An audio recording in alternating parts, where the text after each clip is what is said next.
Hi, everybody. We are here. We are a bit late. I apologize, but we are all here now. I know that it only looks like there's two of us. I'm trying to fix that. Hey, there's a third. Welcome to the Brenton Files Monsters and Myths. It is apparently Monday. None of us were actually super entirely aware of that until it became too late. But we are here now. I don't know what that's going to do. Oh, hey, that worked. We are here now. We are excited to play with and for you all. Welcome. Now that I have all our videos up, I can read my introduction. Here we go. Let's go ahead and introduce. Y'all, I am out of sorts, so get ready for a session today. My name is Eugenio, also known as your friendly neighborhood Dungeon Master DM Jazzy Hands. Thanks so much for being here. Thanks for being patient and waiting for us to get started. Let's go around and introduce everybody. Let's start with Kyle. Hi, I'm Kyle. I play Merrick. My pronouns are he, him. Their pronouns are they, them. And today is great. Yep, that seems about right. Alicia. Hi. Hey, I'm Alicia. I play Lambeau, who did something last week, I assume. My pronouns are she, her, and her pronouns are she, her. I love all of that. And last but most certainly not least, this week, Ismael. Yes, my name is Ismael Alvarez, and I play Zephyr Stewart, both he, him pronouns, and ready to have a blast. Fantastic. We are missing our favorite little halfling rogue this week. Emily is not feeling too great, so she is out. Send her healing vibes in whatever form those take for you. She will try and join us later, but I told her to take it easy, and if she's really not feeling well, not to worry about it. We know Zenda. We can pilot her if need be. So, we have at least one of us here who is not entirely up to speed on what happened last week. Basically, all I told her was bathtub full of decomposing body parts and Frankenstein. So, let's do a little recap. Now, I made you do it last week, right, Kyle? Okay, so Ismail, do you want to do this one this week? Yeah, absolutely. Great. So, for our recap today, last week, we continued to investigate the manor that had been does belong to Felix Ovid, where there were all kinds of weird taxidermied creatures, taxidermied humans, which evidently had been scarecrows. We left after fighting a horde of crawling claws, and came back after a much-needed rest. And we're just looking through everything, being grossed out. I think there was some puking going on.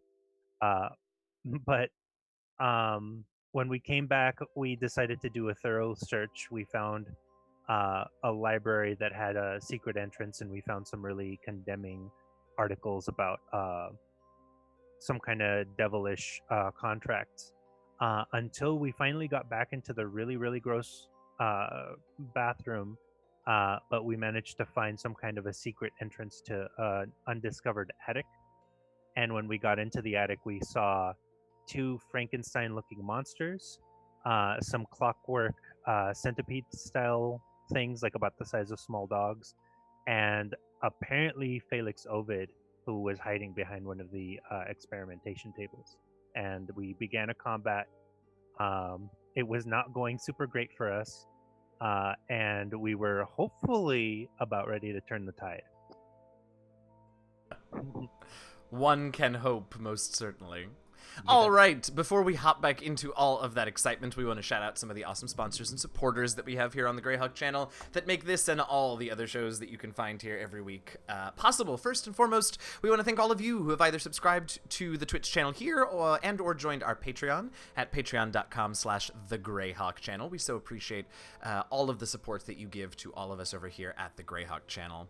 Next, we want to thank Roll20. As usual, we're going to be using them for dice rolls this week.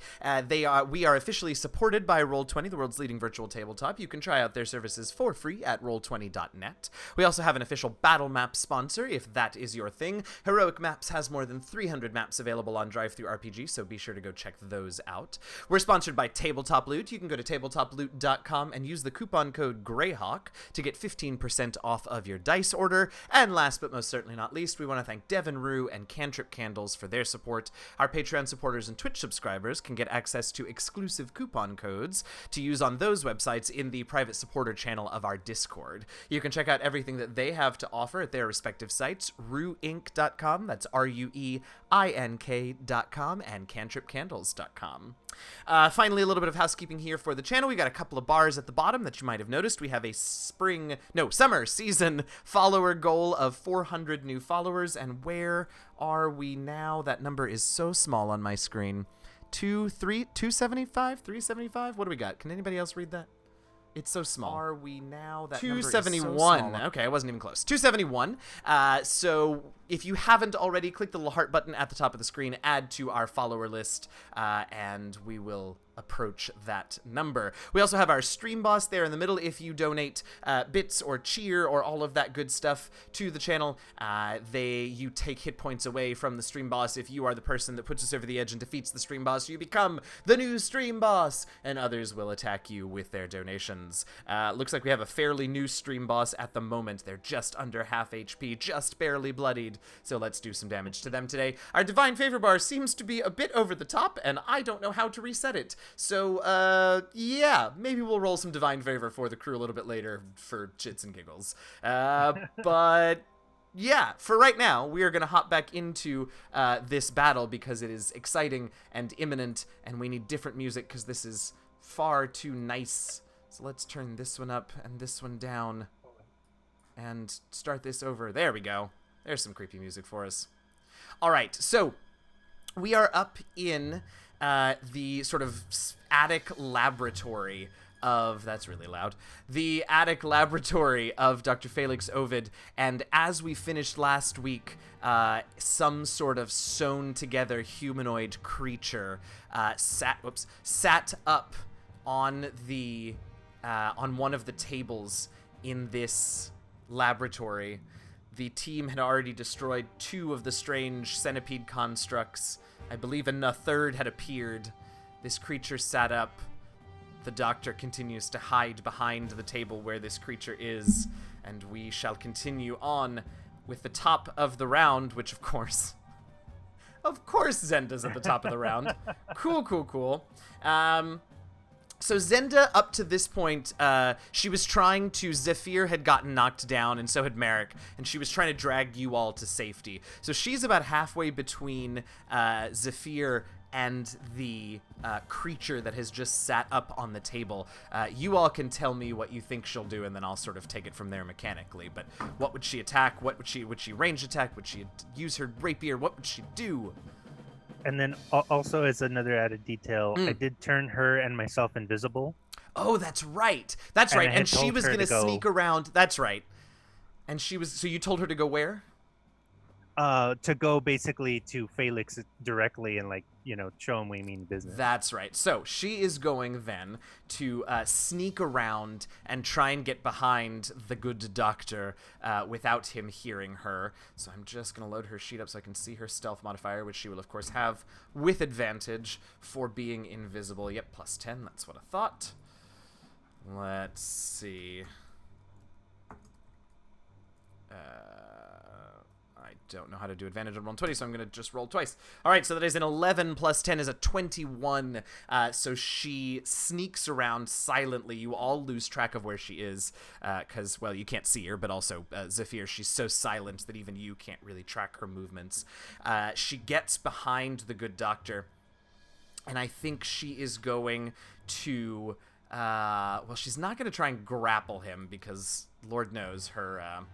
strength modifier isn't the greatest. So I think she'll just put her rapier up against his back and just whisper, "Okay, time to call him off." Let's see whether or not that works. We will find out. But in the meantime, Lambeau, you are up. There is a centipede-esque construct heading for your friends. You're sort of on the other side of it. Zephyr has disappeared, so the only one you can see is Merrick. This creature has just sat up on the table. What are you gonna do? Okay. That's a problem. That's bad. We're going to... If I'm on the other side, I guess from this range, I'd, magic missile it? The creature or the centipede thingy? I just lost audio. Why did I lose audio? Uh-oh. Is it me? No. Okay, great. Uh-oh. I'm telling you guys, somebody is trying to tell us something today. Okay, there we go. Hey! The creature that sat up or the centipede construct? The centipede is what was heading for my friends, right? Yes, the thing that just sat up on the table so far hasn't made any sort of move yet. Then I go for the centipede, so All that's right. the more immediate threat. Do that. So 3d4 plus 3, I think? Yes, it is. Yes, All right. indeedy do. Who says that? I do, apparently. 10! Woo, all right. 10 damage to this thing, and it sizzles and sparks, and bits of the metal and flesh that compose it sort of go flying in different directions, and it sort of whirls around to orient on you, Lambeau, and it sort of clicks its pincers, and its tail shoots a few sparks as its tail rises up. Zephyr, you are up next. Oh, sorry, anything else, Lambeau? Nope. Nah, I'll just kind of stay where I am because my friends are more hurt, so I want to pull it towards me. Okay, Zephyr, you are up. Merrick, you're on deck. All right. Shoot, what to do? Since I am invisible, I'm gonna go ahead and move over to Felix as well, Okay. hoping that my added presence, so to speak, might convince him to call these things off. Okay. Great. So go ahead and make me a dexterity stealth check with advantage, please.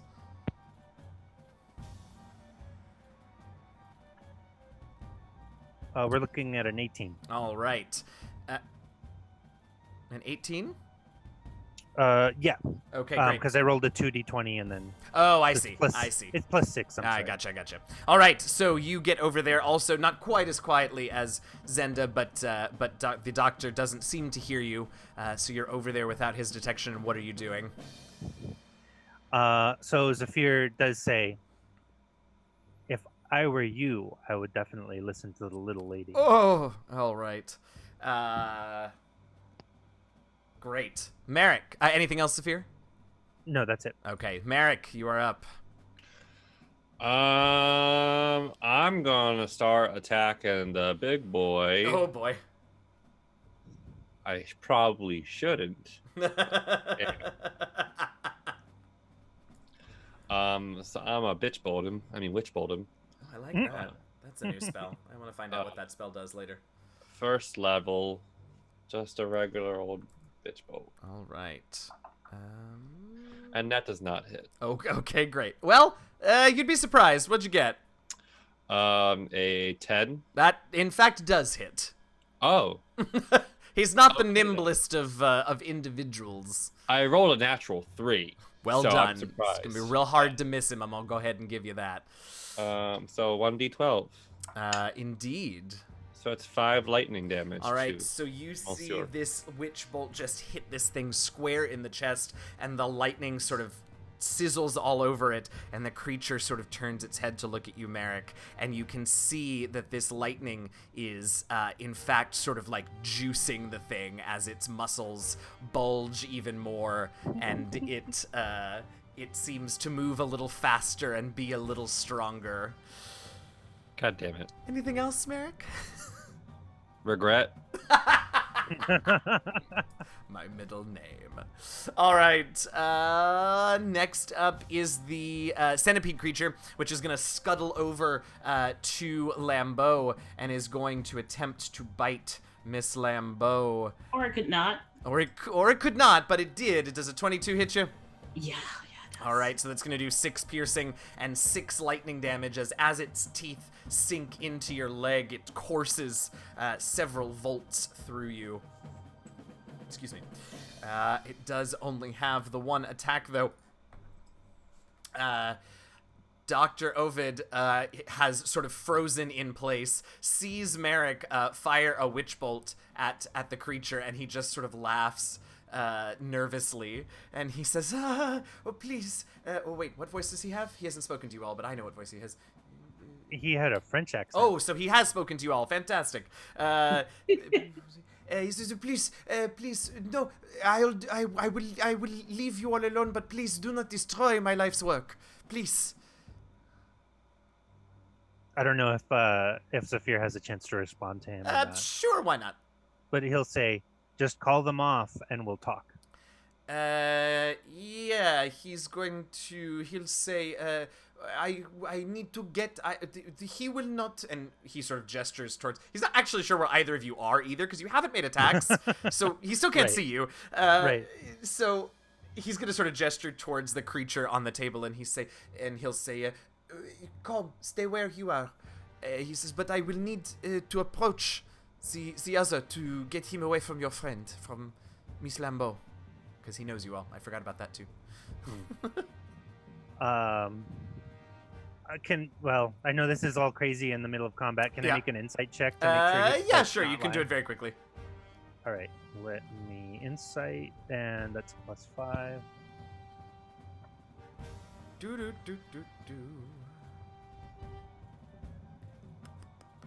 The suspense is killing Oh my me. god, come on. I'm dying. All right, 22. 22. Yes, he definitely, like, his overriding emotion right now is fear and terror for his creature. So he seems pretty willing to do what you all have asked if it means you not harming his creature. Sure.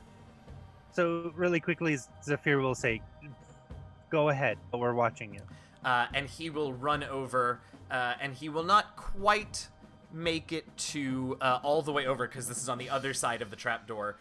So I guess he'll take the dash action. So he'll get to it, and he'll kneel down next to it and try and reach and grab at it to fiddle with some switches and wires, but not be able to fully disable the thing at the moment. The creature on the table just sort of lets out a low, sort of growly grunt and remains where it is.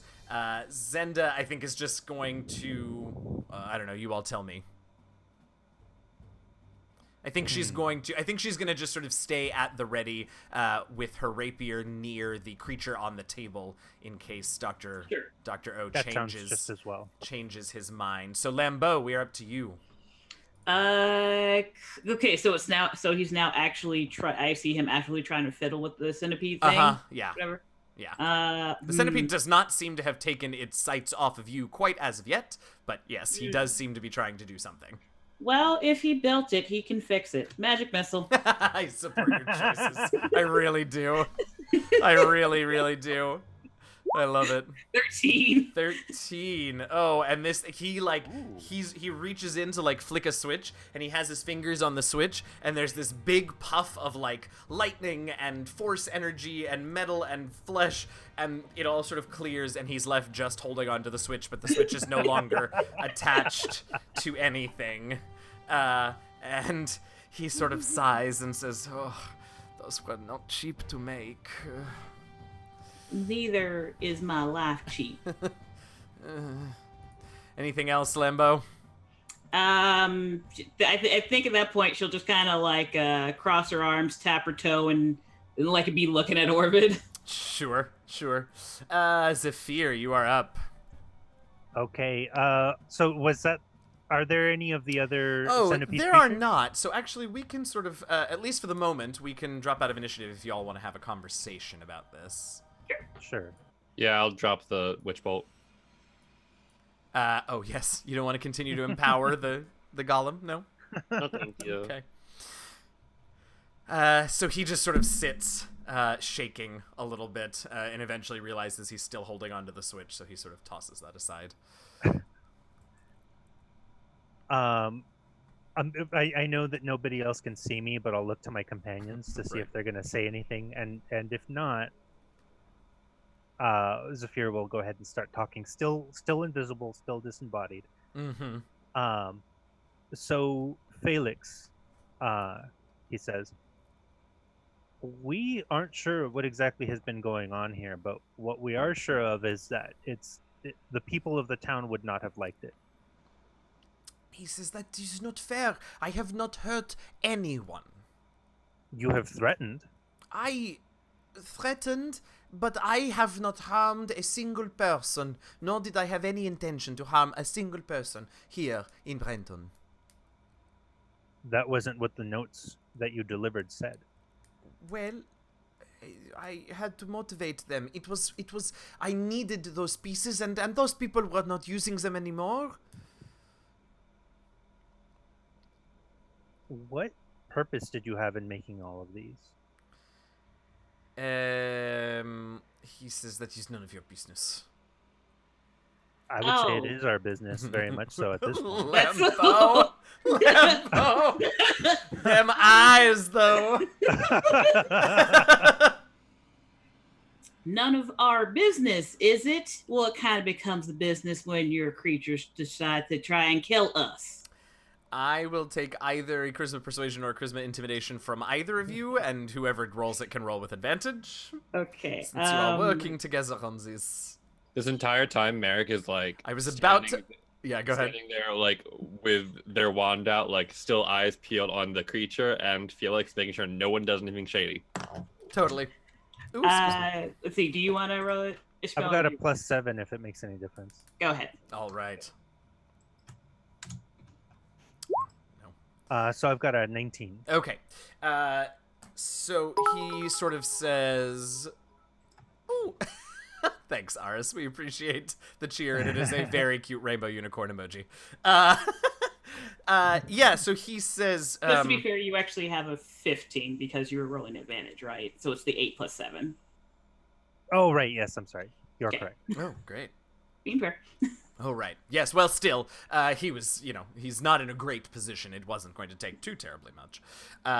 He says, I came here to experiment, to find a way to put an end to the strife in my homeland. And this was part of that process.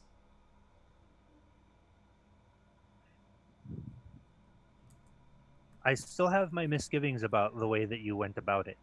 You've caused maybe no physical harm to people, but you've caused a great deal of grief. And you may not see it the same way, but emotional grief is just often as painful and long-lasting as physical. He sort of like scrunches his face up a little bit and turns to wherever your voice is coming from, because again, still can't see you. Mm-hmm. And he says, "Oh, I know all about emotional grief. Do you have any idea what it is like to live in a place that is constantly under attack, to lose friends and family every day in the defense of your homeland? I know all about emotional grief. What these people have been through is nothing compared to what we endure at Iron Gate." That's not really your decision to make, I must say. Well, I made it. And they can be unmade. More to the point, how would you feel about having to explain this point of view directly to the people that you've caused grief to? The intelligent ones would understand that it was for the greater good of my people. Those who didn't understand are not worth my time anyway. I'm intelligent, and I don't understand. These are the ratings of a madman. Continue, sorry. It's just like sudden interjection from the peanut gallery. I love it. I love it. Do any of you speak Dwarven? Oh, that's a good question. I don't think I do. Okay, he murmurs something just barely audible in Dwarven under his breath. Even if you don't know exactly what it was, you imagine that it wasn't particularly flattering or kind. Zephyr will interject again. You may be correct. You didn't physically harm anyone. And I'm willing to... I don't know, I can't speak for my companions, but I'm willing to overlook this. The issue that I have is that I wish for you not to trouble the people of this town any longer. You can take these creations with you, and you can do what you need to elsewhere, but it will not happen here anymore. He says, I am so very close. I am so very close. I have almost completed the perfect, and he sort of glances over towards the creature, the perfect defense tool. I only need a few more things. Please, let me finish my work, and then I will be gone, and you will never hear from me again. What do you need to finish this creation? and he sort of looks at each of you in turn and sort of thinks for a minute, and he says, well, I needed nimble hands, which you all apparently have prevented me from obtaining. I could use a better brain so that the creatures need not be given every single order, but can think for themselves a bit. And perhaps a bit of innate magic would go a long way as well. He's continuing to eye each of you. Yeah, I'm gonna say no. No. So, Orvid, here's the problem.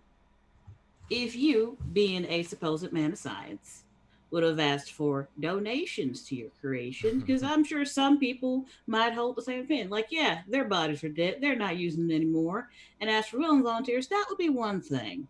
But you scare people, cause undue duress, and especially with this last one, you have no idea what kind of traditions you would have been violating. You are not better than anybody else, and it appears you think you are. I am not for that. He says, he sort of looks at you and sort of nods and says, that was almost all correct. But the deals that I made to learn the things that I have learned, to obtain the things that I have obtained, that deal means that you made one error. I do not think I am better than everyone else. I am better than everyone else. Hold on a second. Oh no. Oh, that's never good. Hold, please. I have to look up spells. Oh boy. Yeah, that's what I thought. Hold on. I'm just gonna roll something real quick. Yep, you, uh-huh. Oh no. Nope. Oh no. All right, at that. Oh no. What's happening? What's happening? Yeah, I just gotta see. Okay. See how many sorcery points I have. Oh real quick. no. Okay. Why, Lambo? What you doing with them sorcery points, huh? Cause you see, here's the thing. Tell me the thing, Lambo. He thinks he's better than everybody else. Is that correct? That's what he said. Well, it's hard to be better than everybody else if you're dead. Oh, here it is. Here it is. We're just gonna do the classics, the old classic third level magic missile. Oh! 3 points.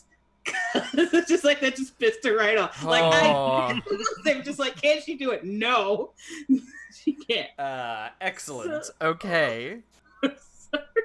No, it's fine. I have a question. Yes. As you do that, are you making any attempt to like be subtle about this? I imagine I know the answer, but So actually, let me double check because I think she does in fact have subtle. oh, I forgot that you might actually have. Yeah, she Subtle has spell. subtle. Okay. So she's actually going to give him even better. a big man. old southern smile, and then he just gets hit with like a magic 5 darts that magically form a hand and just smack him. Amazing. And since you used whatever sword points were required to make it subtle, he cannot in fact do what he was going to do to stop that. So Oops. Okay, sorry. That was not the right roll. Okay. I'm just like, no, it was definitely third. That's wrong. Oh. Yep, that'll do it. All right. Well, let's see. Gaga. Oh, that's great. 17. So many 4s and so many 1s. All right, 17. He is just completely floored by this. Not dead, but knocked definitely. Oh, he's already on his ass. Knocked on his back. We should probs roll initiative again. Yeah, we should. I couldn't. At least it wasn't me this time. It's true. I only got so much honey. Eventually, you're gonna get vinegar. I feel you. All right, so let's see. Zenda has. Oh, here we go. Zenda has that. Let's see here. We're going to get rid of that real quick. We're going to get rid of those, and those can move over. All right, Zephyr, what did you get? 16. 16. You want to go? I'm going to have you go before Zenda, since you both have 16. Lambeau, what did you get? I got 20. All right. Lambeau is ready. Raring to go. All right. And Merrick, what did you get? 9. 9. You all were within 1 of your previous initiative rolls. I do need to roll for the good doctor. Don't know why I keep calling him that, but I do. Irony? Irony, yes, I suppose so. 19, alrighty. And we are, back in round 1. Here we go. Let's sort those. And, alright, so Lambeau, you are up. Yep, I sure am. And he's He's on his ass. He's on his ass, so I'd have advantage on this attack. If it is a melee attack, you would indeed. Yes. Yes. Mm-hmm. She's gonna pull out her. I think she has a short sword. I think. Melee attack. Well, it says melee attack. I'm going to assume it's whatever that is. Great. So this will be at advantage. And It will. I just have to double check. Do I have to do the cantrip ahead of time? I believe so. Yes. Okay. Lightning lure. I mean, booming blade or green flame blade. Yeah. So I'll do. Let's say booming blade. All right. So booming blade, and then let's see if I actually hit. 18.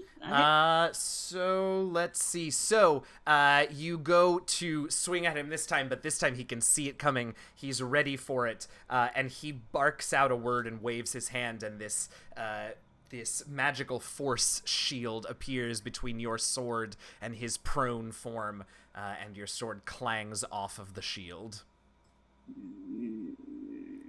Didn't know he could cast spells, did you? I mean, I did. That's why I did so. As soon as he said deal, and I'm like, oh, I know where we're going with this. Anything else, Lambeau? Nah, she'll probably stay where she is. Okay. It is Dr. Ovid's turn, and he is going to snap his fingers, and he vanishes and reappears back behind the table where... Counterspell. Okay. He does not vanish or reappear. So that was his bonus action. So he's going to disengage and run behind the table.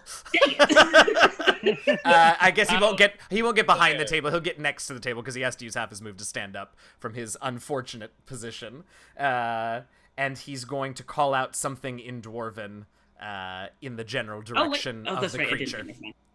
In the general direction of the creature. Zenda's turn. I mean, I assume Zenda's ready to just... Yeah, because she was at the ready right by the creature anyway, we established. Right. So she going for the creature, she going for the doctor? That's a good question. Because the creature definitely looks like it's also ready to do a thing. I feel like she'd be scared of the creature, and she'd be like, That's probably true. She might. So she might, if the doctor's close enough, she might, in fact, and since she's still invisible, since she hasn't tactic, she might go ahead and do the doctor. And okay, great. All right, so she's got a +7, I believe. So, +7. Well, that's a 14 because the rolled a 1 and a 7. I don't know why I'm rolling for Zenda. I should have one of you do that because Roll20 notoriously hates me.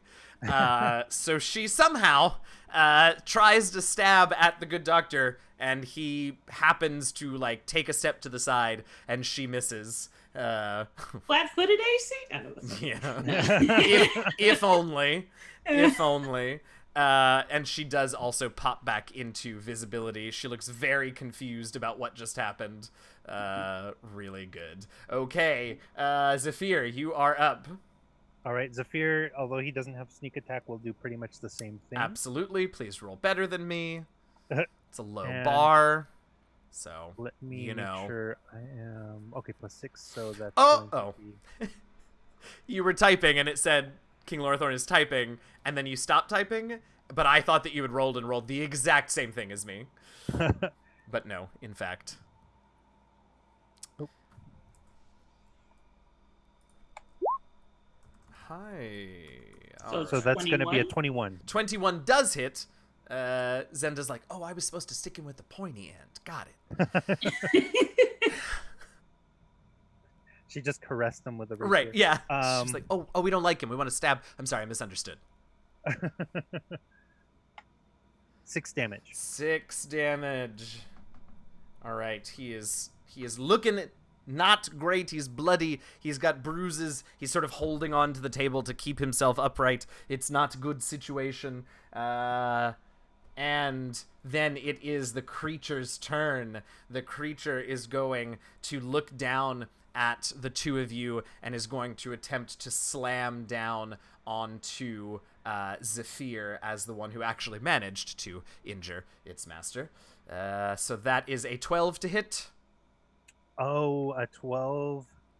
Surely not not. Okay, I was like, surely not. Attempts to slam you again. Does an 18 hit you? That does hit. All right, so that the second swing, as it sort of comes back around, bashes you on top of the head and does 7 bludgeoning. Wow, I rolled a 1 and a 2 for that damage. Does 7 bludgeoning damage. I'm telling you, y'all, roll 20 hates me. That's still enough to bring me to 0. Oh my god. All right, well, the creature roars in triumph, I guess. Merrick, you are up. I'm gonna Ray of Sickness Dr. Ovid at 2nd level. All right, do the thing that's a ranged attack, a spell attack, right? Correct. All right.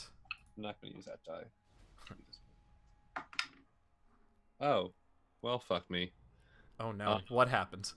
Does a 9 hit? A 9 does not. Dr. Ovid is feeling really good about this armor that he cast on himself. Okay, just checking though. Just checking. Yeah. Okay, so he steps out of the way and just laughs at his fellow spellcaster's inability to harm him or his creature. I harmed him.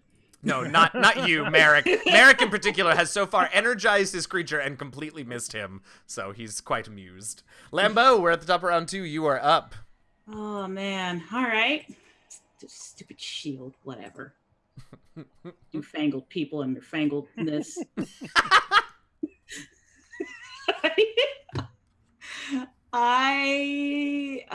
She's not gonna have advantage if she does it this time though. Womp I womp. think she's going to chill touch. Attempt to. On the creature or Dr. Ovid? On Dr. Orvid. Okay, do the thing. Right. I just need to remember about the range spell attack, which is going to be 17. 17. Oh, he'll shield again. Mm. Really doesn't want to die, and he's really not looking good. I'm sorry, is that attack on your macro called Magic Blast and Bluster? Yes. Obsessed. I love that. So he puts up another shield. Yeah. And laughs, but like kind of painfully, like the laugh turns into a cough because your magic missiles almost certainly broke some ribs. God, stupid. Why aren't you any of you bonus spells? I think that's all she's got. All right.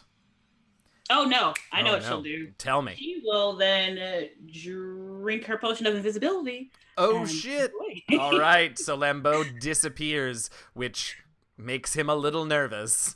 Doesn't like not being able to see you. It is his turn. He sort of looks over towards Merrick, and there's a brief little staring contest there as he's gonna try and cast a spell. Go for it. He- I don't trust you being suspicious of my counterspell now that you know I have it. Well, he knows that you're gonna try it again, so he casts a spell. I hadn't actually picked one. I was just gonna see if you were gonna counterspell it right off the bat. What is he gonna cast? Oh, he'll cast that. So I think that might be a bonus action, actually. So Now he... you're gonna ask yourself, did I cast 3 spells or 4 spells? Yes. Yes, very good. Oh no. Yes, very good. All right, so I'm just checking the components for this spell to see what they are. Looks like they are all of the things. So he's going to sort of cast a spell, and then he's going to, and you're letting him do it, Merrick? Great. All right, so he casts the spell, and he takes a deep breath and blows out a cone of lightning. So I need... Let's see. Lambeau, how... You'd come over to him... I think you're just out of range, Lambeau, so I just need Merrick and Zenda to make dexterity saving throws. Zenda's at a plus something. 7. Well, How'd you do? Oh, Zenda's fine. I got a natural 1. You got a natural 1. All right, so this lightning breath that comes out of his maw smacks you for 10 damage, Merrick, and hits Zenda for only 5. Zenda is surprisingly hale at the moment. Merrick is surprisingly not. But you are still up, right? Yeah. Yeah, okay. It is Zenda's turn, and is she going to continue to go after the good doctor? Yes, please. All right, so she's going to go over and try to, to poke a rapier into the good doctor. Oh, y'all. She misses terribly. Zephyr. Oh, I thought you were going to say she got a natural 20. No, she rolled a 2. Zephyr, you're up. Death saving throw? Yep. Oh, Let's yes. see what I do. Please. Oh, wait, I can hellish rebuke this bitch. What's Too late, the though. range on Hellish Rebuke? It's like 60 60 or feet. something? Oh, yeah, I guess so then. Sorry, I jumped Okay. right back in. That's 1 success. Well done for Yes. Zephyr. Are you Hellish Rebuking? Merrick? Yeah, make a dex saving throw. All right. 18. God damn it. Sorry? I'm not sorry. I can't remember. Does he take nothing on a save or is it half? I believe it's half on for Hellish Rebuke, isn't it? That's what I thought. It is. Merrick. And you cast it as a second level spell, so it's 3d10 for you, right? Yes. Tieflings innately cast it as a second level spell. Okay, do the thing. Dice. It's a struggle. So that's 16, so 8. 8. Oh. You don't want to know how many hit points he has left. All right. Excellent. Zephyr made your saving throw. It is the Flesh Golem's turn. The Flesh Golem is going to take a swing at the next closest person, which is Zenda. So 1 attack on Zenda. 18 is going to hit her. 14 I do not believe is going to hit her, but actually I don't know what her AC is.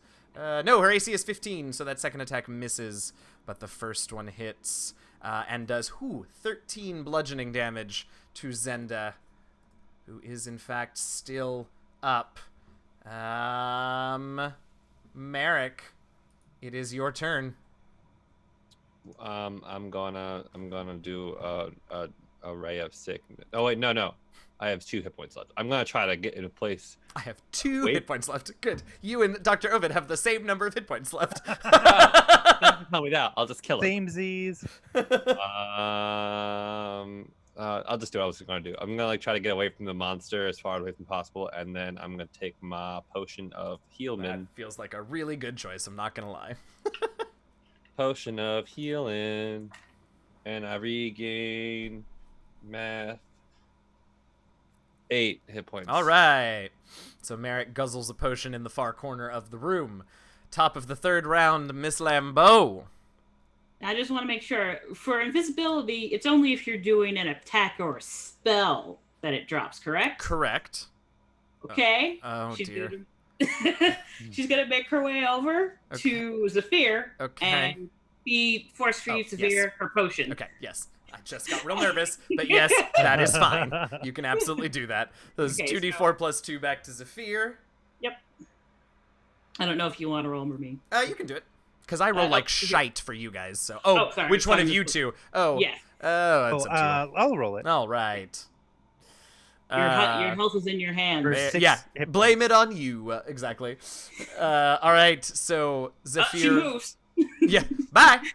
Bye. It is Dr. Ovid's turn.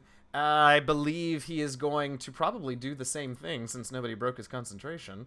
You can use an action. Yes, so he is going to breathe some of that again. Zephyr, you're on the ground, and he didn't really pay attention to any of that happening because he's sort of behind the table now, so he couldn't really see you. So he's just going to breathe. He's going to hit his creature and Zenda, I think. So no. she's the only one who's still there. So Zenda's got to make another dex saving throw. Ooh, that's an 8. So that didn't go quite as well as Zenda takes 8. That's 2 1s and a 6, I swear. Takes 8 lightning damage from this. She is still up, but she is continuing to look crappier and crappier. Next up, as the lightning sizzles and crackles out from behind the table, is Zenda. She gonna follow Dr. O around? Yeah, if it looks like he's on his last leg and he can further empower this thing, I think that makes sense. That is, in fact, what it seems. So she's gonna... Hey, that's a 26, Yay! which he cannot shield away. There's no ally there, and he's next to his ally, so she doesn't get her sneak, but as he only has 2 hit points Or left... is there an ally there? Does she know? Right, fair. All right, so she drops Dr. O with a well-placed rapier stab to the back, and he drops. The creature roars in absolute fury, seeing its master drop to the ground, and it is Zephyr's turn. Oh boy. Zephyr is going to turn to Lambo and say, we have to make our stand here, or rather our choice. I think that the best thing to do is perhaps to flee. What do you think?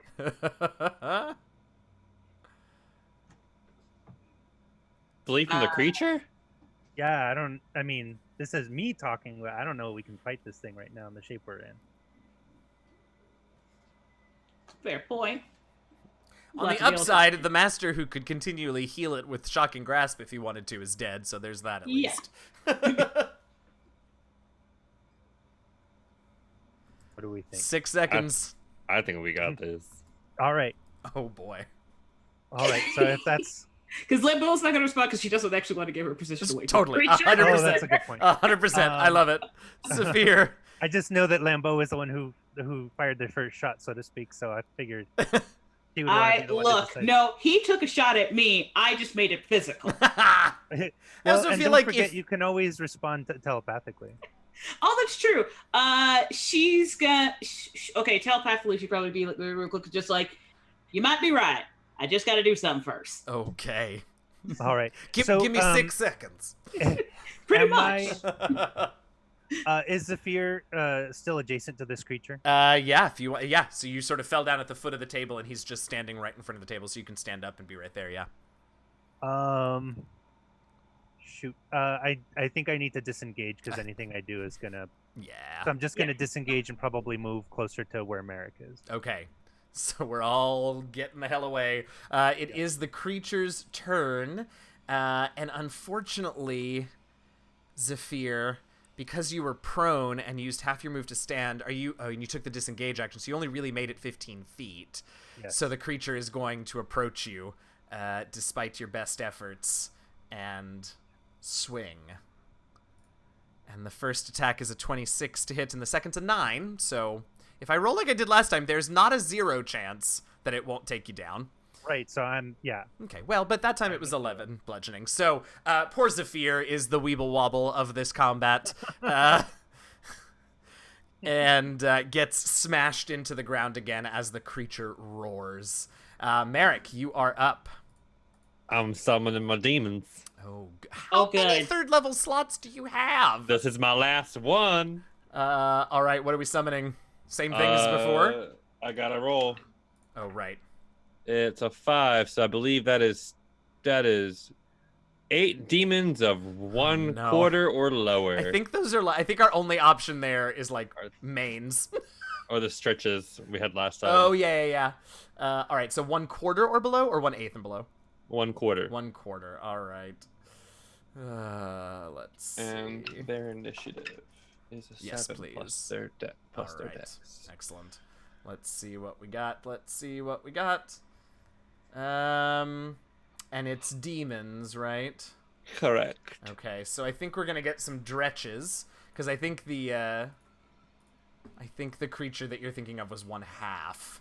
Okay. Let me double check. Yeah, we had the cacklers at 1/2 and okay.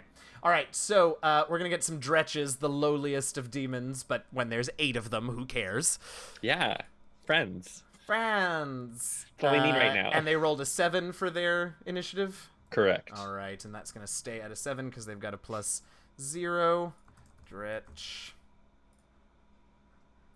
All right, and they go next. You doing anything else on your turn, Mac?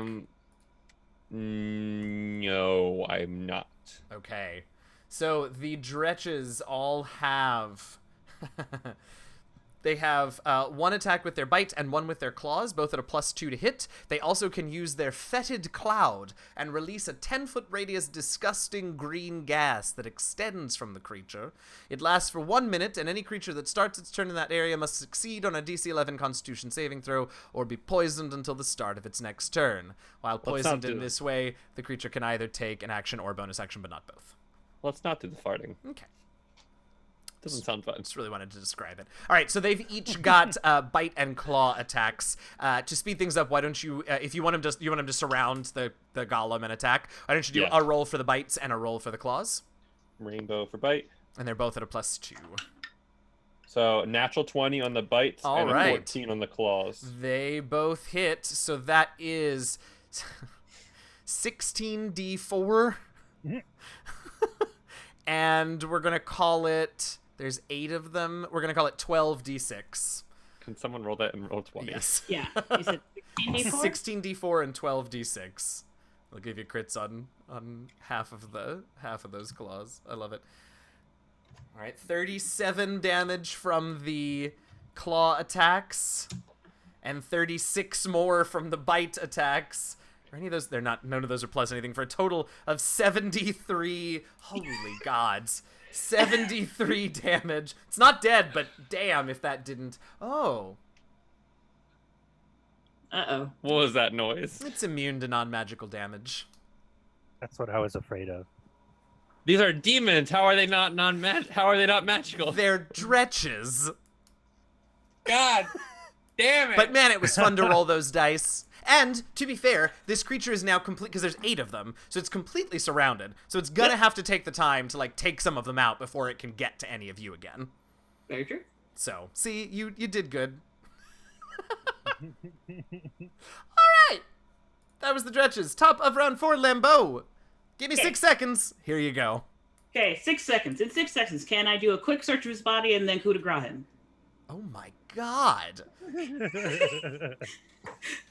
I think you can do... I mean, if we really want to put this in a combat round, I think you can do one of the two. I think you can either attack him and make sure he's dead, or you can, like, go through his pockets. Okay, does he have, like, a coat or anything? Oh, yeah, he's got, like, a big lab coat on, and... Okay, cool. So here's what I'll do. I'll coup de grace him, cut the coat off, and run.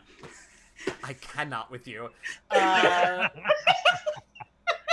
search it later! Amazing. I love everything about it. So that's, I guess, two death fails. I wasn't going to have him make saves, but now I sort of want to, so. Okay, so you just stab him in the chest, like, tear the coat and take the 2 pieces, and amazing. All right. Add to inventory, 1 lab coat. I just love everything about it. Okay. All right, Zenda's turn. Dear God.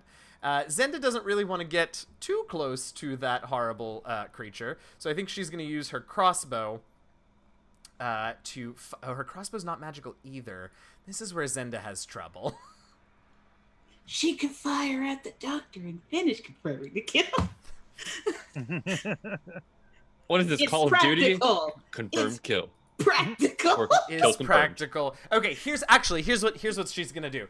So she's gonna go over to the doctor and she's gonna sort of pull out a dagger and like lean down next to him to do that. And you see the doctor's hand like grab her arm and pull her down, and you can just barely make out him whispering something to her. And then she freaks out and sort of as a reflex like stabs him a couple of times, just freaking out, and he lets her go, and his arm drops to the ground. That's what she's gonna do. Zephyr! I'm gonna try and not die. Let me see if I'm successful. Feels like a really good plan. Hey, And you that's are another successful. success. All right. The flesh column is gonna attack a dretch. And that's a 21 to hit. I can't imagine that doesn't hit a dretch. That does 12 bludgeoning damage. How much these things have? Oh, these things have 18 hit points. So it's also going to take this guy a while to get through. So that's 12 damage to one of them. Attacks again, does another 12. So that's one dretch down. But that took this column's turn. Merrick, you are up. 7 more to go. Yeah. Well, yes, sort of. I'm a Ray of Sickness it, because that's the only spell I know it might work. Sure. Poison damage I'm hoping works. Roll to attack. That's a 21 to hit. That hits. And 2d8 poison damage. Should And I bother rolling? Sure should not. So, guys, I'm useless because fine. my spells are poison or a lightning, and then these bitches, these dretches. But you know, to give credit where it's due, Merrick, you have completely identified every single one of this creature's immunities. You're welcome, We've guys. now hit them all, Hey. and by we I mean you, single-handedly have hit them all. And now I'm gonna start walking out with Lambeau. Like, good fun, have fun, dretches. Bye. Bye. Oh my god, I love it. Okay, Dretches. it is the Dretch's turn. They're gonna continue to rip and claw at this thing, and it's gonna, you know, be annoyed by them. Lambeau. Okay, I can't remember. Zephyr, had you drunk your potion yet or no? No, I got taken down again. I'm at 0. But do you still have a potion Do of you your still own? Have your actual... No, I haven't had my actual potion. So I Okay, should cool. have it on my person. Yeah. So Lambeau, as she's like running by with the lab coat, she will grab yours, shove it down your mouth, and then start dragging you. As you come to, Zephyr, you feel something bumping up against you, and you're sort of being dragged over the remains of those centipede constructs Oh my to the... It doesn't feel great, but No. to the trapdoor in the floor.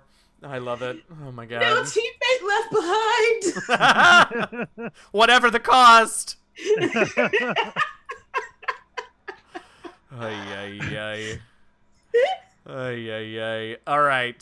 So go ahead and roll up your health while the good doctor continue. Oh, the good doctor is way dead now. Yes. All right, so that's enough of that. Zenda turns around and is like, "This is going to hell," no pun intended, and is just gonna run, I guess, for the trap door. She literally can't do anything to the golem. I don't think. I mean, go back and look at her features and traits, but mostly it's just sneak attack and such. Hey, you get 8 back this time. I definitely... Oh, no. Never mind. Yeah. Nope. None of that's helpful. I forgot that she has uncanny dodge. It's totally fine. Okay, yeah, she's just gonna head for the trapdoor and sort of hang out down there because she can't be of any help and doesn't really want to die. Next up is Zephyr. All right. Am I through the trapdoor yet? No, I don't think so. I think you're sort of at the edge of it. I'm gonna say it Okay. took you a bit of time to get there, and also, like, Yeah. we didn't need to pitch him headlong through the trap. No, Right. because she knew he was going to be weak, and she's Right, just trying to right. help him along the way. Right, totally. So, yeah, I mean, I'm just gonna open the trapdoor if it's not open and then go through it. as right. long as it's not incurring attacks of opportunity or whatever. Down you climb.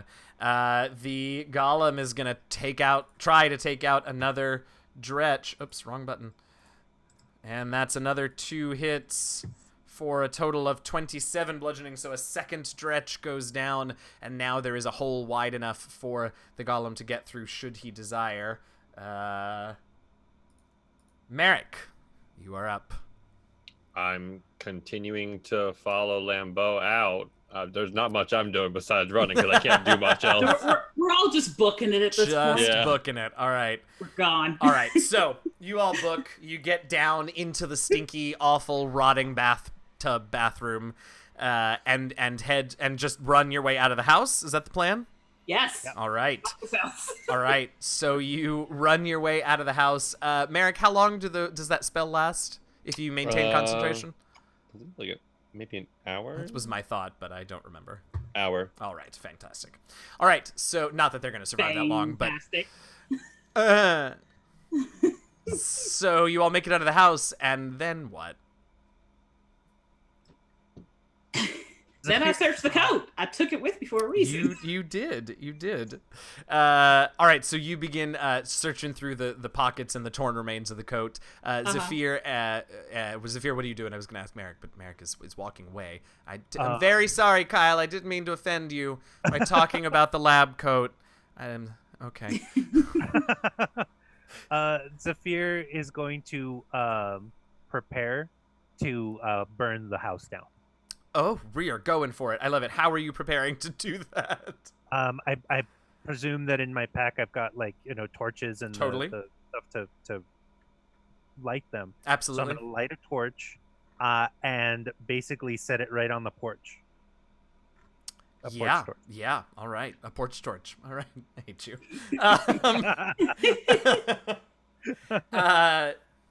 Lambeau, you search through the doctor's pockets and find, bric-a-brac and spell components and things like that.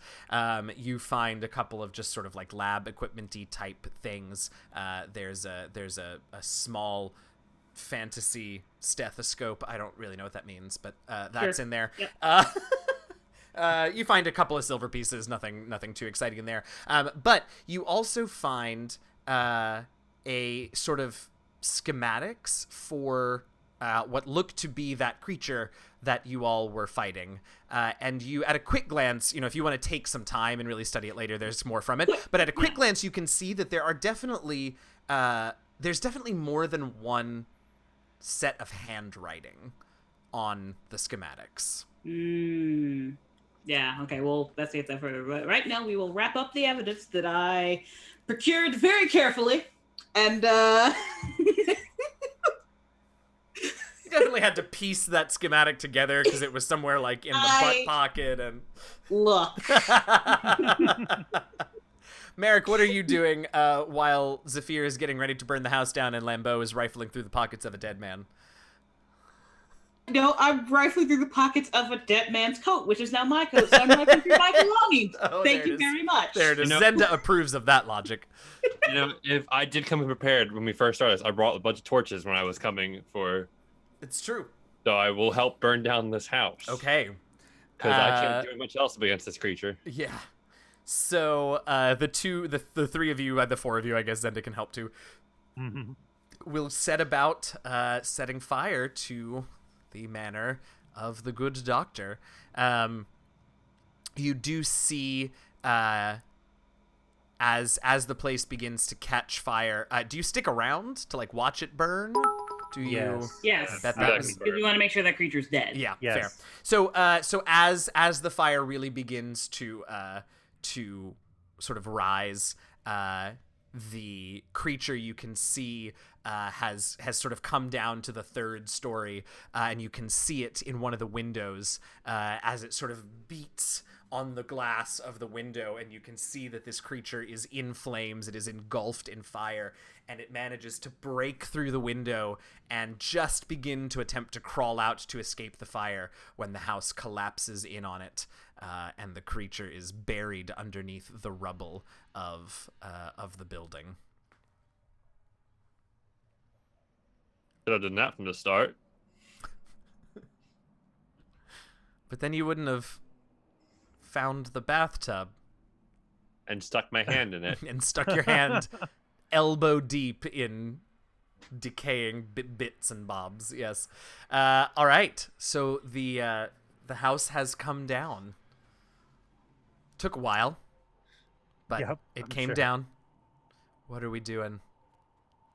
This just shows when you get up on a high horse, sometimes you fall off it. Or we burn the horse down. The pearls of wisdom. I just fantastic. Was there anything in the Um, coat? Yeah, well, there are some bits and bobs spell components, but the most interesting thing with these schematics looks like 2 sets of handwriting. Not sure what his handwriting looked like, honestly, but there's definitely 2 different sets on here. Merrick has a passing familiarity with his handwriting because he found that note. The note, right. Yeah. I did. Zafir wants to cast detect thoughts and see if he can detect any thoughts still coming from this area. Oh. I don't know if the golem has thoughts per se, Sure. but he's trying it anyway. Sure. Great. Just going to check the spell. Hold on. I'm going to check the spell. Okay. So, you cast Detect Thoughts and sort of scan around. Now, in theory, you are meant to be able to see the creatures that you are detecting the thoughts for. We can sort of play with that a little bit, but if you don't mind, I'm going to say that, like, you're sort of, it's still very hot, so not, like, actively digging through the rubble, but sort of, like, Right. making a circuit of the remains of the house to sort of, peek around and look with your eyes as well as with your magic. And you don't get anything. And for a brief second, you do detect something. You detect... what languages do you speak? Zafir speaks Common, Elvish, Giant, and Halfling. Great. So the words that you sort of detect on the surface level of this creature, you don't understand, but you get the idea behind them.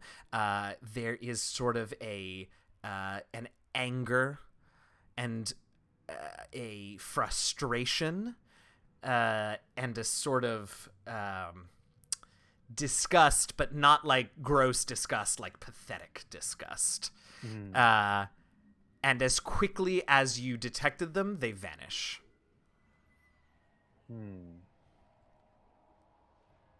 Very definitely sophisticated thoughts, definitely not the monster, right? Like these were definitely like intelligent being thoughts. Yeah. Interesting. I'll relay that to everyone, and Zafir will say, I think our work here is done such as it is. Lambeau will split up the silver she found up evenly among us, like, and look, we even got paid. Yeah, you did. You got paid. Oh my god, none of those are numbers. Typing is hard. Nope, it's still wrong. There are 4 of you, so you each get, we'll make it even. You each get 3 silver from it. There were 12 Woo! silver in there. Thrilling, I know. Hey, money's money. Huzzah! That's It's the true. only money I have. XP, that's why it matters. All right. So, as Lambeau hands out bits of silver and Zephyr returns to the group, we will take our mid-session break. Hang out, everybody. Thanks for hanging out and watching so far. We'll be back in 10-ish minutes to find out what the party wants to do about this whole thing next. We'll be back shortly. Go hydrate, drink water. It's important. We'll see you in a bit.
Hey, everybody, welcome back. Thanks so much for hanging out. Ooh, excuse me. And continuing to hang around for the second half of this week's Brenton Files Monsters and Myths.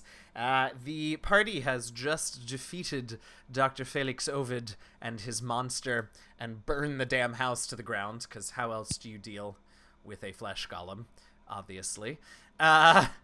So you all are sort of stationed outside. Zephyr caught a brief magical glimpse of some thoughts coming from within the ruins of the house, but then they vanished as quickly as they appeared. Lambeau found some sort of schematics with two different handwritings on it for the flesh golem creature that they fought upstairs, and has just passed out a few pieces of silver. What's next? What are we doing? Going to bed. It's late. Well, it's early. I think it's like early morning at this point. I think the sun may be just cresting over the horizon. I stand by my go to bed. Yeah, I'm not saying no to that. But yes, Zephyr on the way back to wherever is going to share that he thinks that the devil with whom Felix made the deal was probably the voice that the thought that he heard. Ah. That's his running theory. That's not fun, even for me. You deal in demons. This was the devil. Yes, different. Different. Zenda, what did the doctors tell you? Huh? Oh, right. That's actually what she does. That was not me. That was me being Zenda, being like, what? Yep. Oh, right. Yeah, he was very creepy. He said the master knows of you and will come to take his due. I don't know. It was super creepy. Well, he can come to take his view after we've gone to sleep. Can we go back now? Yeah, this is on the way back. We're like walking back. Okay. Yeah, all right. Definitely. You all can make it back to Haverton Manor. Reese is there when you all get in. The friendly house ghost is there, and she says, "Oh, good grief! You all look terrible." Yes, I know. Time for beauty sleep. Goodbye.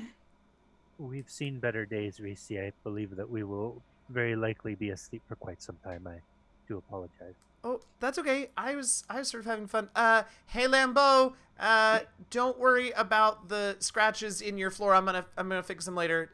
Nothing. I definitely wasn't in there, but there might be some. Don't worry about it. I'm too tired to care right now. I'll get frustrated later. And I think she doesn't technically have enough points to do this, but just for dramatic effect, she's gonna use last resource points to just fly to her room like she's too tired to walk. Totally, just like I love it. Yes. Merrick, anything? To bed. Yeah, all right. Okay, so you all can take a long rest. You can get the benefits of a long rest.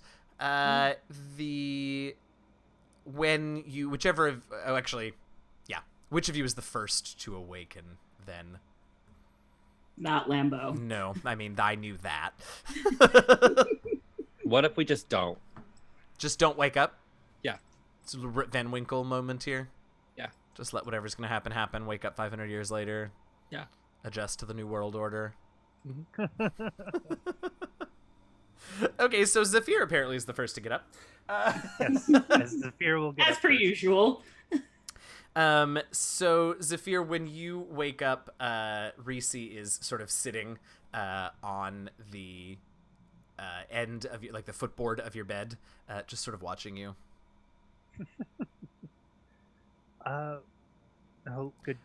Good afternoon. Oh, you're awake. Oh no, it's way past afternoon now. Well, maybe not way past. Late afternoon. Sure, I'll take afternoon. Anyway, Minnie Faye came by. I told her you were sleeping, which she didn't like, but I made her leave. So you could sleep, but she wants to talk to you. I imagine that to be the case. Yeah. Very well.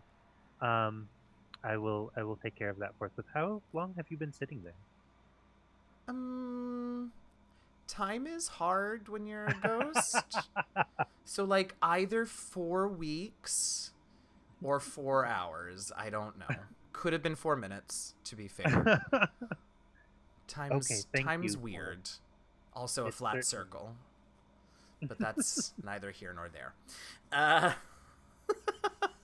Thank you for your help. Yeah. Should I should I wake up the others? Let's do. They won't enjoy it. Okay. Zafir is probably still groggy and just kind of like stumbling down the stairs or what have you. Sure. Oh, who did she go to first? I think it's Merrick. Merrick, tell us a little bit about what your chambers, now that you've had some time to make them your own, look like. Merrick's chambers are very much unlike their personality. It is very frilly with doilies and Stop. fluffy stuff and flowers. Oh my god, Reese loves it in here. She doesn't But really it- understand it in here, but she loves it in here. But it's like the grandma who has like the plastic covered furniture. So like there's like a little love seat and like a little armchair, but it's covered in plastic and no one's allowed to touch it. Does it like? It's an armchair? Does it like rock? Or Sure. does it move or anything? Okay, great. So, Right. so Merrick, you hear like squeaking, that like loud squeaking, that wakes you, and you look over to see Reese just like go into town in that chair.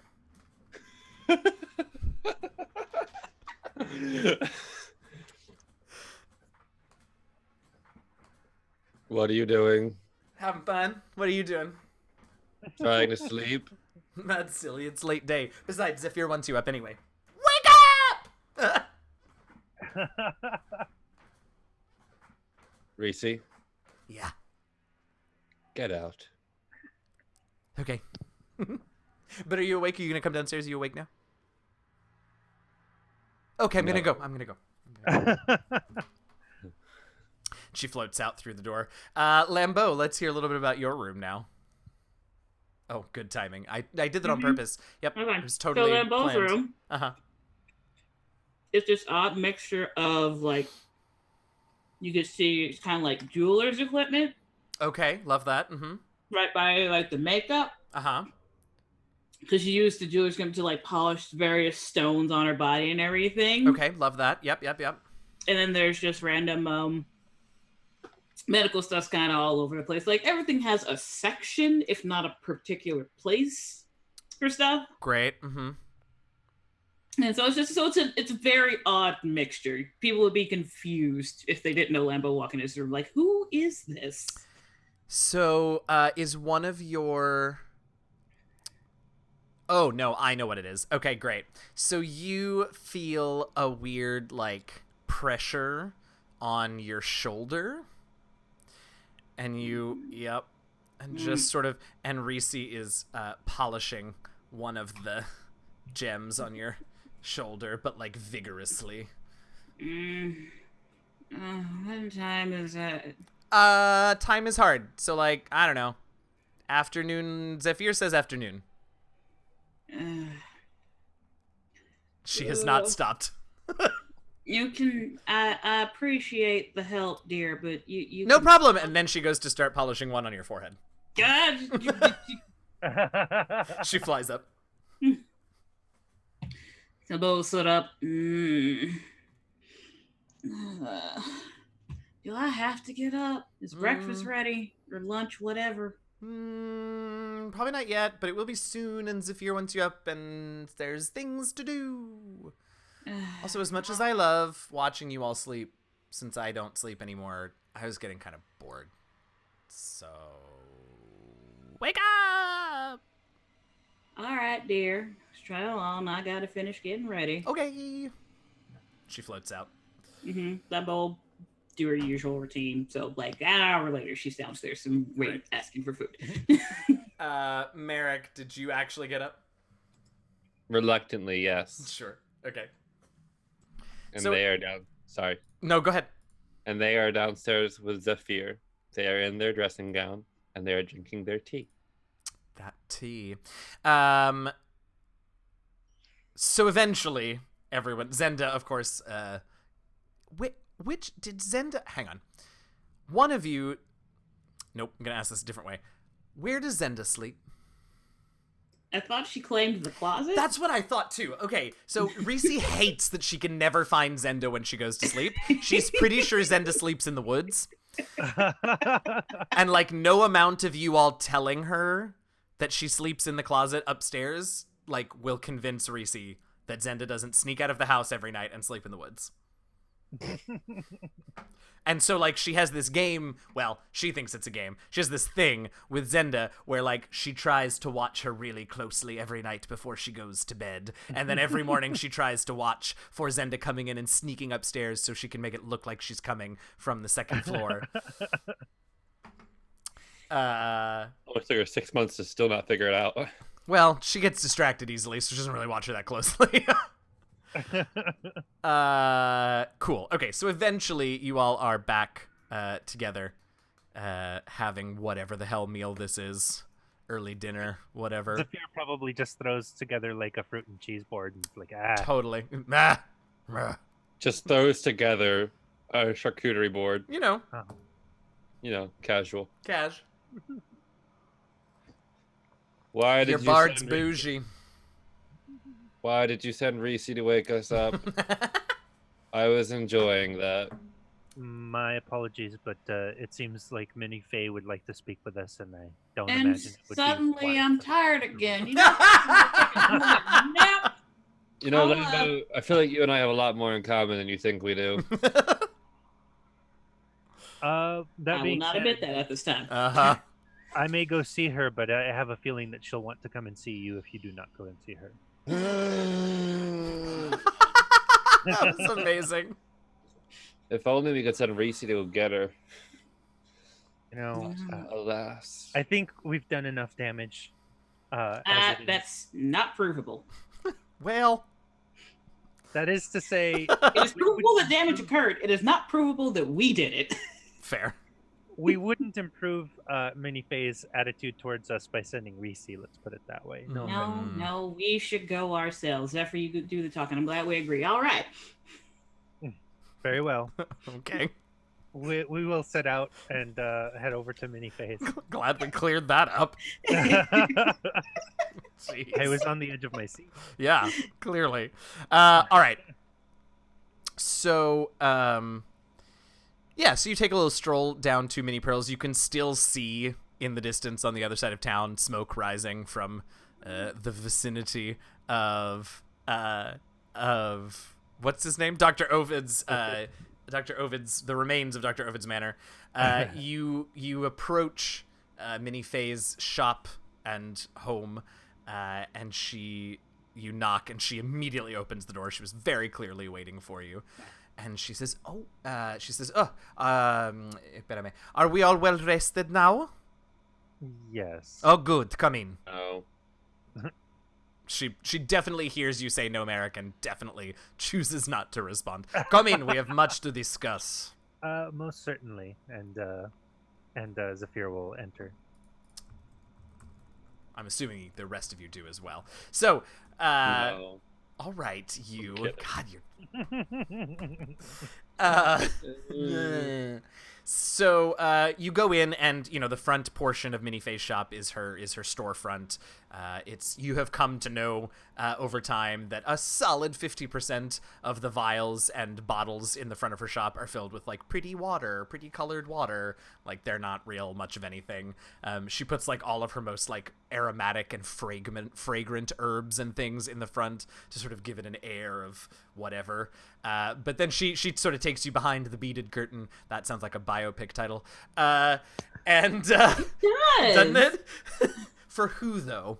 Whose biography movie is called Behind the Beaded Curtain? Apparently, Merrick's. Madame Cleo. Miss Cleo, that was her Oh. name. Oh, The yeah. true story of Miss Oh, Cleo. no. That's the one. Amazing. So she takes you back behind there and into like her proper workshop, which comparatively has a much less noticeable scent and much more like actual tools of the alchemist herbalist trade. And she sort of sits you down around the table, and she says, "Now, on the one hand, I imagine that you all have a perfectly good explanation, but on the other hand, There is a house burning on the other side of town. Would anyone care to explain? There's a house burning on the other side of town? I will take a charisma deception, madam. It's a question. I Fair. didn't say I wasn't aware. That is fair. She says, so she says, yes. Yeah. That explains the smoke. This is a college town, right? You're sure this isn't just a couch fire? What if Brenton was Zephyr a doesn't. college town? Oh my god. No. Terrible. Zephyr Love didn't that say so that. much. Terrible, terrible, terrible. I love it. No. Now, I don't imagine that none of the four of you have any idea what I'm talking about. We found Felix Ovid, and he was, Not hard to find. Everyone knows where he lives. well, perhaps we need to tell you the story of everything that occurred. It was not Now, you had started to tell her something the night before. Remind me what exactly you told her, to what extent you had sort of filled her in.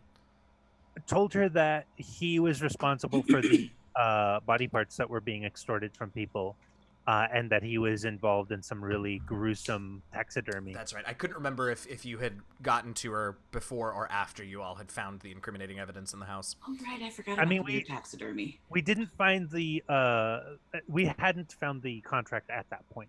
No, but you'd been in the house yeah, at that point. yeah. That's what I can Oh, remember. Yeah. Okay, Yes. great. And in fact, Zephyr does pull out the partial contract, the one that was like kind of the draft or whatever. And it seems more so that he was trucking with devils. Her eyes go pretty wide at that, and she sort of holds out her hand for the whatever the parchment is that you're holding. Yeah, I'll hand it to her. She'll sort of look it over, and just her eyes like get wider and wider, and then they sort of narrow into like a scowl, and she says, "Foolish dwarf. But why here? Why now? Do you mind if I keep hold of this for a bit?" Sure.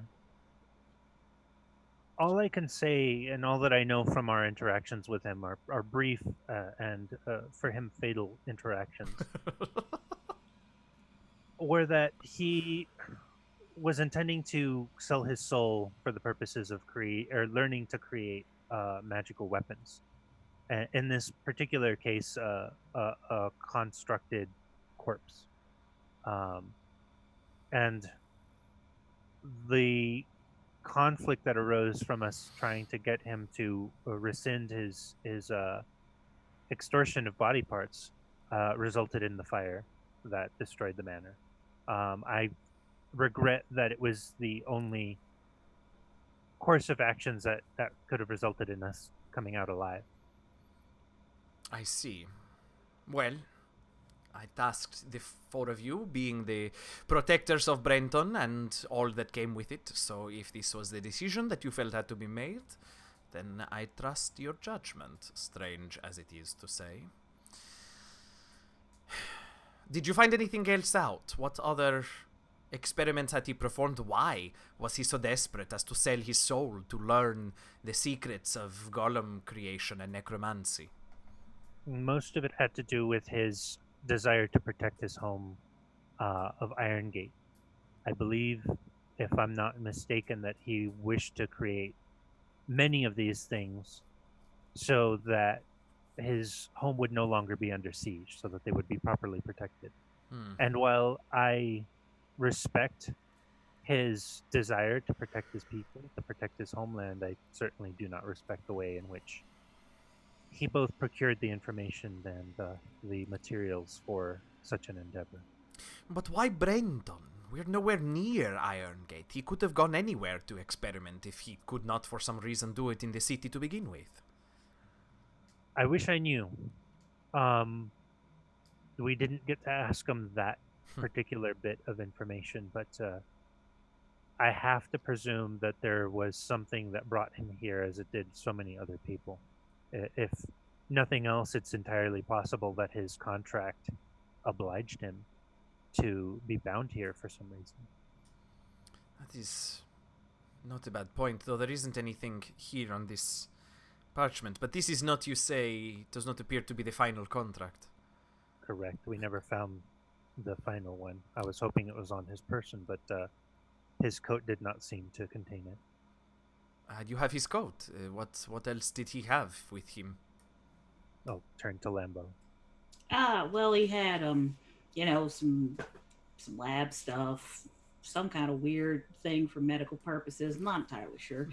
Some blueprints for the golem, which seem to have two sets right, and I assume one is his. The other I do not know. Perhaps the devil he contracted with. That could be very useful. Do you have it with you? Yes. May I see it? Yes, there's some sort of, I don't know, medieval tape on it. No, wait, I have mending. There you she go. Has mending. There you can go. Do that. There you go. So she looks at it for a moment and she sort of studies it a little more carefully, and she says, "Have you had much of a chance to look over this?" Not very much. It was quite a taxing encounter, so basically rested. But you are familiar with anatomy and the general words are difficult. Principles of healing, yes? That is true. I would be grateful for your assistance in looking over what is written here, if you have the time. Of course I do. Oh, by the way, your potion worked great. Fantastic. 10 out of 10. Thank you. It was not an easy make, so I'm glad that it worked as needed. Oh, which reminds me, I do have, if any of you are in need, a fresh set of potions for everyone. When Zephyr came to me last night, I decided that should be my primary focus for today, as it seemed that you all were headed into the teeth of something. That's much appreciated. Yes, please. Right, so anyone who used your regular healing potion can replenish it. Yay. I'm pretty sure I think Zenda was the only one who didn't use hers. I think so. I think Or unless she Zenda used it to gave... bring- I think she gave it to Merrick. No?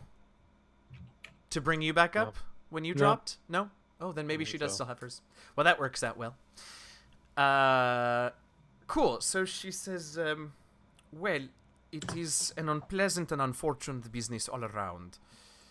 It is worth noting that things had been so quiet on the supernatural front since your arrival until now.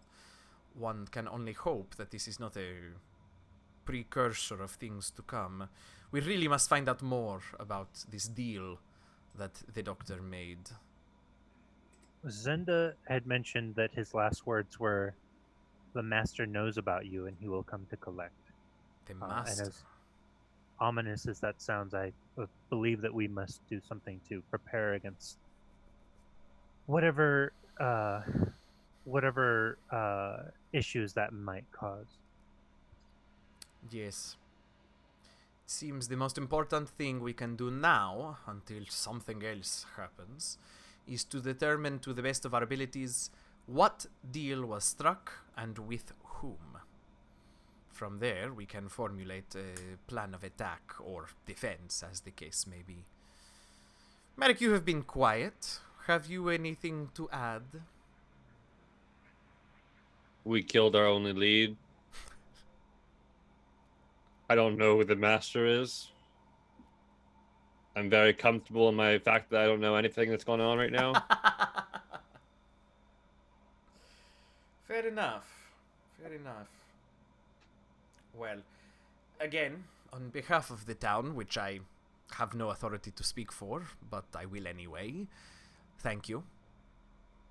Again, it was an unfortunate ending, but if it was the only solution, then I support your decisions and your actions. Lambeau, you have had quite a day.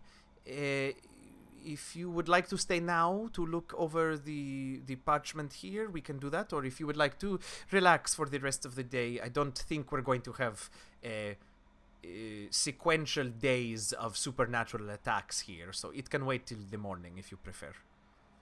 I'm here already. Might as well do it now. As you wish. The rest of you, you are welcome to stay if you like. Your help is appreciated, but feel free to go about your business if you need to do that. I will, of course, keep you appraised of anything that I come up with and hear, and I'm sure Lambo will let you know what she and I are able to discern when she returns later this evening. Returns to you later. She's staying here now because we just had a conversation. Never mind.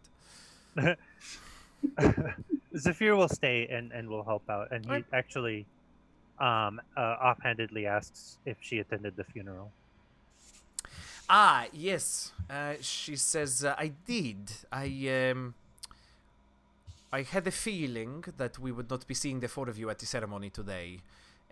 So I went and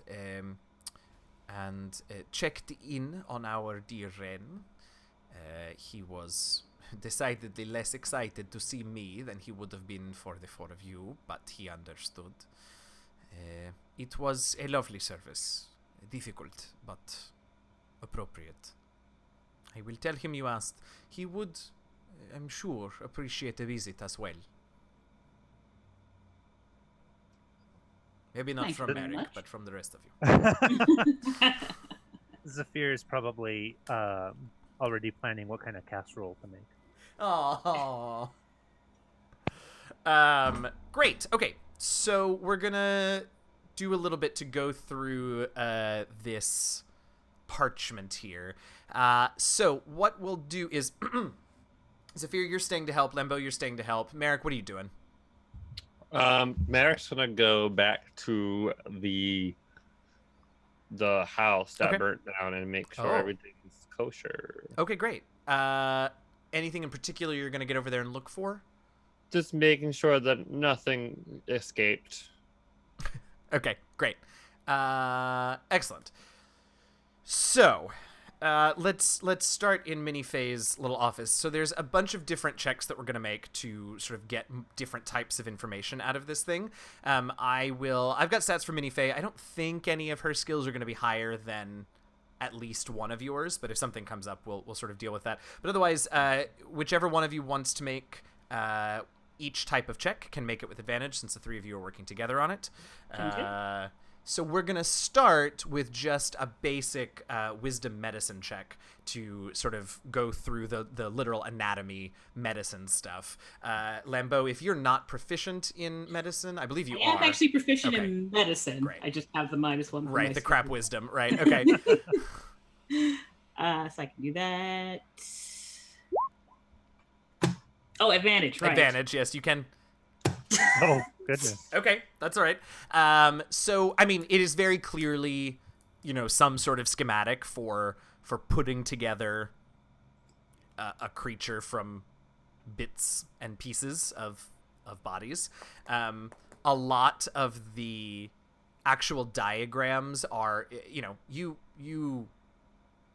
this is like a schematic to build something, whereas you're more familiar with sort of healing and fixing things. So it doesn't all totally make sense beyond like, oh yeah, I get it. You're trying to put together a person. Next, let's have just a regular intelligence investigation to sort of go through the handwriting and what's actually written on the page. And either one of you can make that check. I've got +4 on that. All right, so do that with advantage, Zephyr. Ooh. Hey. All look at right, that. 23. Yes, so definitely two different handwritings. One of them matches, you all could have checked in with Merrick about this. One of them definitely matches Ovid's handwriting. The other one is very sort of angular, and it's written mostly in Common with a few notes here and there in Dwarvish, which, of course, I know, Zephyr, if you wanted to, you could cast Comprehend Languages, so I'm not going to worry about that. But it's very angular and, like, clearly looks like it's not the most familiar with the Common and Dwarven alphabets. But the thing that really tips you all off about the identity of the writer is that every now and again you see little singe marks around the words that were penned by this hand. Minnie Faye sort of does some chemical analyses and things here and there, fantasy chemical analyses, and finds that some of the burn marks have traces of sulfur in them, and so you all, by the time you're done with this portion of the examination, are pretty sure that, as Lambeau theorized, or whichever one of you theorized, the other hand is probably from the infernal deal maker of some sort. I would like for the next check, I think, to be an intelligence arcana check. I have a +4. I don't know if you have better. I do not. All right. Right. Do that for us. Magic check. Advantage, yep. I had the button. Where did I just there we go. 18. All right. Yeah, so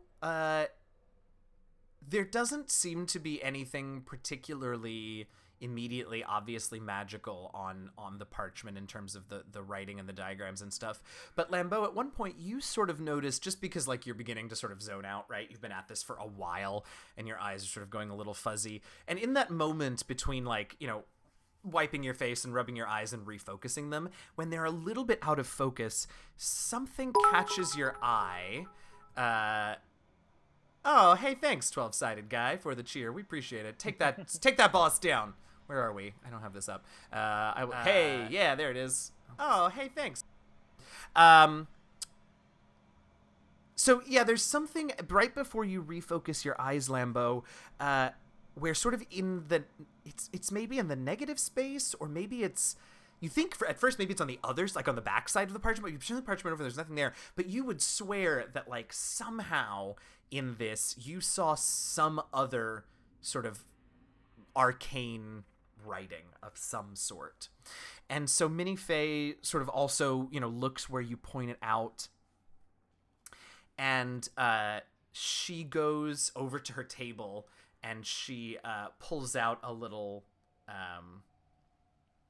vial of something, of this glowing blue liquid, and she sort of takes a little tiny drop and drops it onto the center of the parchment, and the dot just like flares with this bright blue light before it evaporates completely.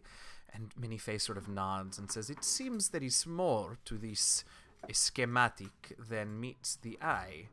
Can one of you does one of you have the ability to detect magic on?" Yes. Would you mind, Lambeau? Not at all. Excellent. She'll do so.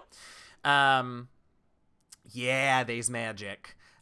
It's you can't figure out what it is. Obviously, there is something written on there that you're not able to see, because it's not the parchment itself that's magical, and it's definitely not any of the regular ink writing on the front.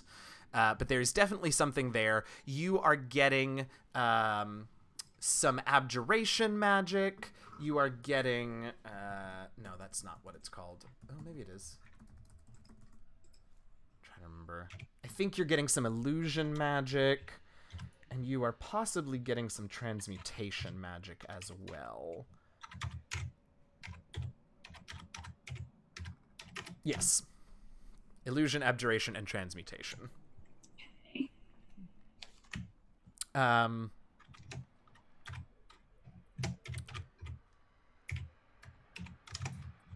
Yeah, so Minnie Faye is sort of like, interesting. We should continue any more examinations of the front, but it seems like perhaps this is where the true value lies. All right, so what specifically, because those checks generally, except for the medicine check, but that's okay, went fairly well. What sorts of things would you like to know about what's on the front? I'm gonna let Zephyr take this because I gotta be right back. Okay.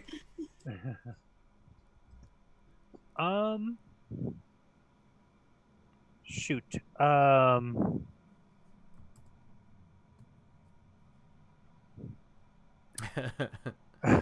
That's all right. I'll inspect it closely and just see if there's anything that jumps out. Yeah, so I think as you're reading it, you can see where Dr. O had sort of a passing knowledge of basic necromancy, but was clearly trying to get around using necromantic spells as much as possible and to create this golem through other means. You can see where the infernal hand sort of guided him in that. The Arcana check was pretty good, so you can see a couple of places where it almost seems like the infernal hand was directing the doctor to, like, actually take some fairly unnecessary steps, though to what end you can't quite figure out. Trying to think if there's anything else of note that you all would have sort of picked up from the front side. But no, I don't think so. The fact that the body parts needed to come from, like, the freshly pre-interred dead definitely came from the infernal hand, like making notes about the required freshness of the pieces or whatever. Yeah.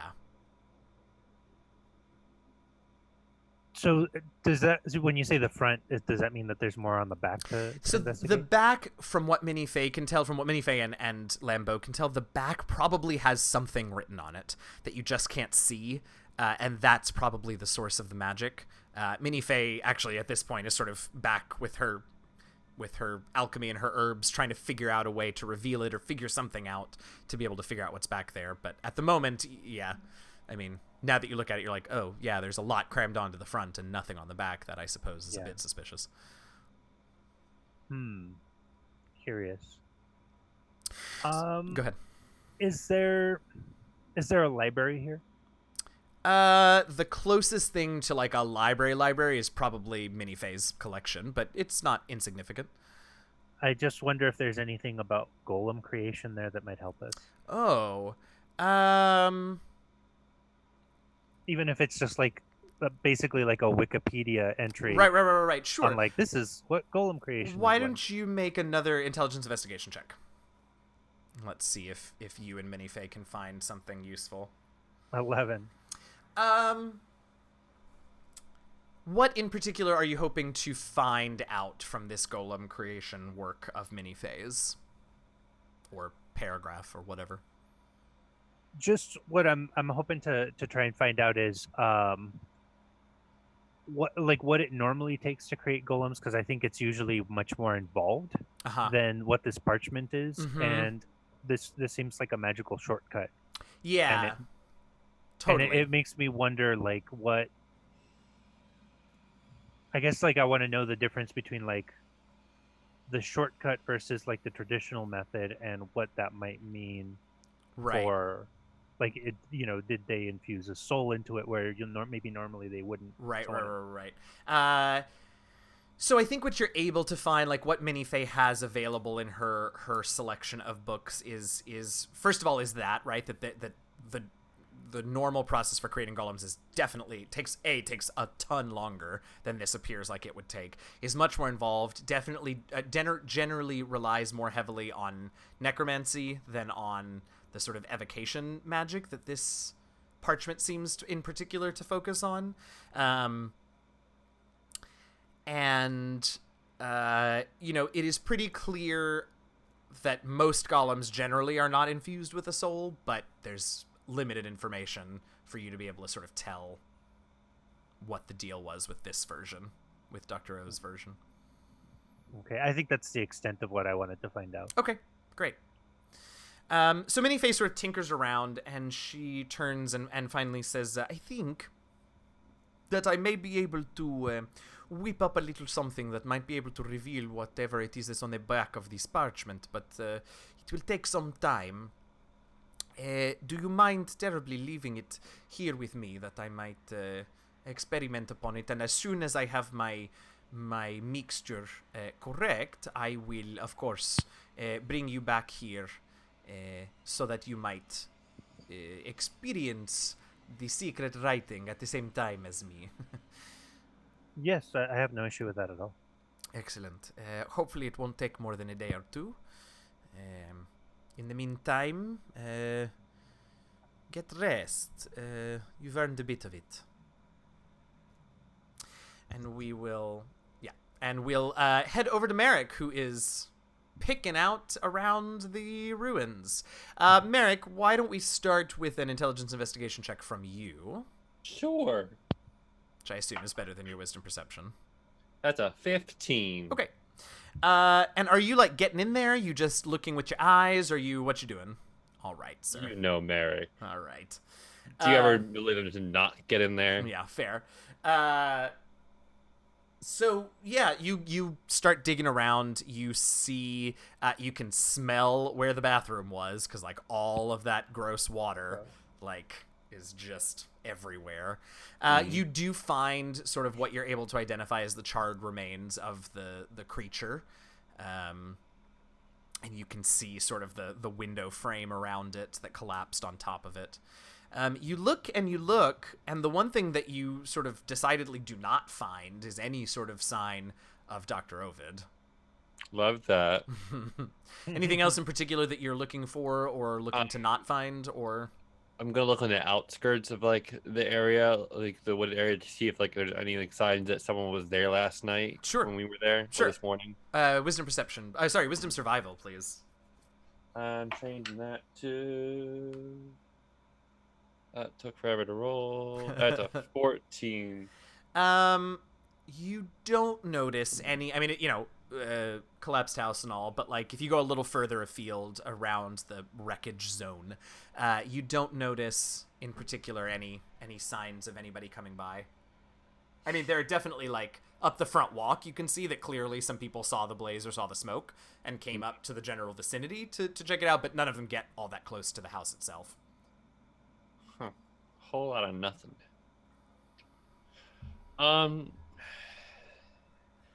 In that case, I'm gonna go back to. See, I don't. They wouldn't go back to Ren at all. I don't care about Ren. Oh, poor Ren. I guess finding nothing, they're just gonna go back to mini phase. Because right now, like, there's like no leads for them to follow besides like the note. So yeah. Okay. Yeah, so you get back to mini phase about when these folks are wrapping up, probably a couple of hours later. It takes a while to get out to Ovid's, and then you spend some time out there searching around. It takes a while to get back. So they're sort of wrapping up. Yeah. How's it going here? It's slow going. I think the most we've done everything we can have right now, and we're just we're going to leave the parchment with Minife, and she will let us know when she has figured out what else we need to plumb the remaining secrets from it. But for right now, I think it's just time for rest. Why are we leaving it here? We're leaving it here so that she can use her alchemical reagents to be able to figure out what the back may be hiding. There's something hiding on the back. Okay. That is our suspicion. All right. I can't. Minnie's not talking to me, so I can't insight check this bitch. I don't trust her. I know you don't. That entire conversation with you two, I was like, she sounds shady as fuck. I love it. All right. Well, I went to the wreckage. Everything still seems to be dead there. Good enough for me. Dr. Ovid's corpse was nowhere to be found, so that's great. I'm assuming the master came by to collect him. I presume as well. I wish that I would have had a moment with his body. We could have asked it additional questions. I know that sounds grim, but it's something that I can do. Sounds reasonable enough to me, actually. Well, while we're waiting for Mini Faye to figure this out, anything we need to be doing? Should we check in on Ren? Do we have to check in on Ren? Aw. We probably should drop by. Merrick cares. They just won't admit it. They want to go and be there. They just don't want to be the one to talk to him. Sure. Do not worry. I had plans to do so. so we can do so, and I can talk. Aw. So Fine. we will head. We'll head there. I don't imagine Minifei does more than lift her head from her research and wave us by or Well, whatever. that's what I'm about to find out. Hold on a second. That is correct. That is exactly what she does. She is deep in her work, mixing alchemical reagents and such, and just sort of waves at you all as you exit and head towards Ren's. Oh, Ren, sweet baby angel. As we're walking towards Ren's, I'm gonna conjure Lazarus, Oh and yeah. and have him go keep an eye on Minnie for me. Sure. And Excuse he's me, just gonna clearly I need more of this. hang out near her house, maybe check in the window every once in a while to see what's going on in there. Sure. I'll peek in every once in a while. Huh. Okay. Just seeing if at any point in okay. Nope. What's his name? Lazarus. Okay. So you all head over to Ren's. And you arrive and you sort of knock on the door, and he fairly quickly answers the door, and you can see beyond him into the house that sort of all of the ritual setup that he had prepared in advance of his mother's funeral is all sort of gone. The place looks utterly normal, to be honest. And he says, "Oh, I didn't really expect to see you all today. But I guess I'm glad you've come. Is everyone okay?" We're all fine. Sorry we couldn't make the funeral, but we were attending to other matters. He says, that's what Minifei said. She's a character, isn't she? She certainly is. Anyway, she said that you all were busy and likely needed some time, but that she'd ask you to come by, so I guess you've seen her. We Yeah, have. we have. Well, thank you for coming. Can I ask what happened? Well, So Zafir kind of holds a hand up and says, "But maybe it's best that you know that the danger is gone, and we shall leave it at that. I would like for you to rest well and know we've taken care of it, and you will no longer be troubled by whatever these awful things were. But sometimes that is enough." He sort of nods and he says, honestly, I thought I wanted to know more, but I think maybe you are correct. I think that is enough. I am happy to trust you all, and as you said, leave it at that. all Now- right then. With that being said, is there anything that we can do for you? Anything at all?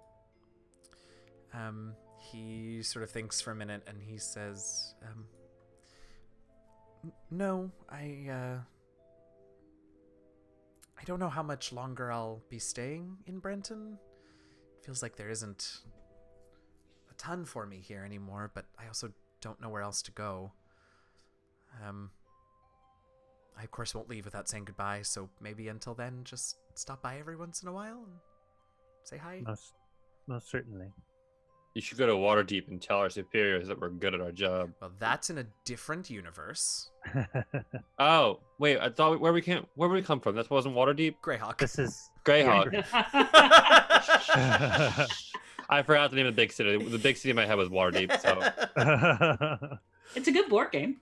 It is a Yeah. great board game. you should go to that place where we came from at Uh-huh. the beginning of this and our backstories and tell them that we're good at our jobs. So or plane ships and go to Waterdeep if you want to.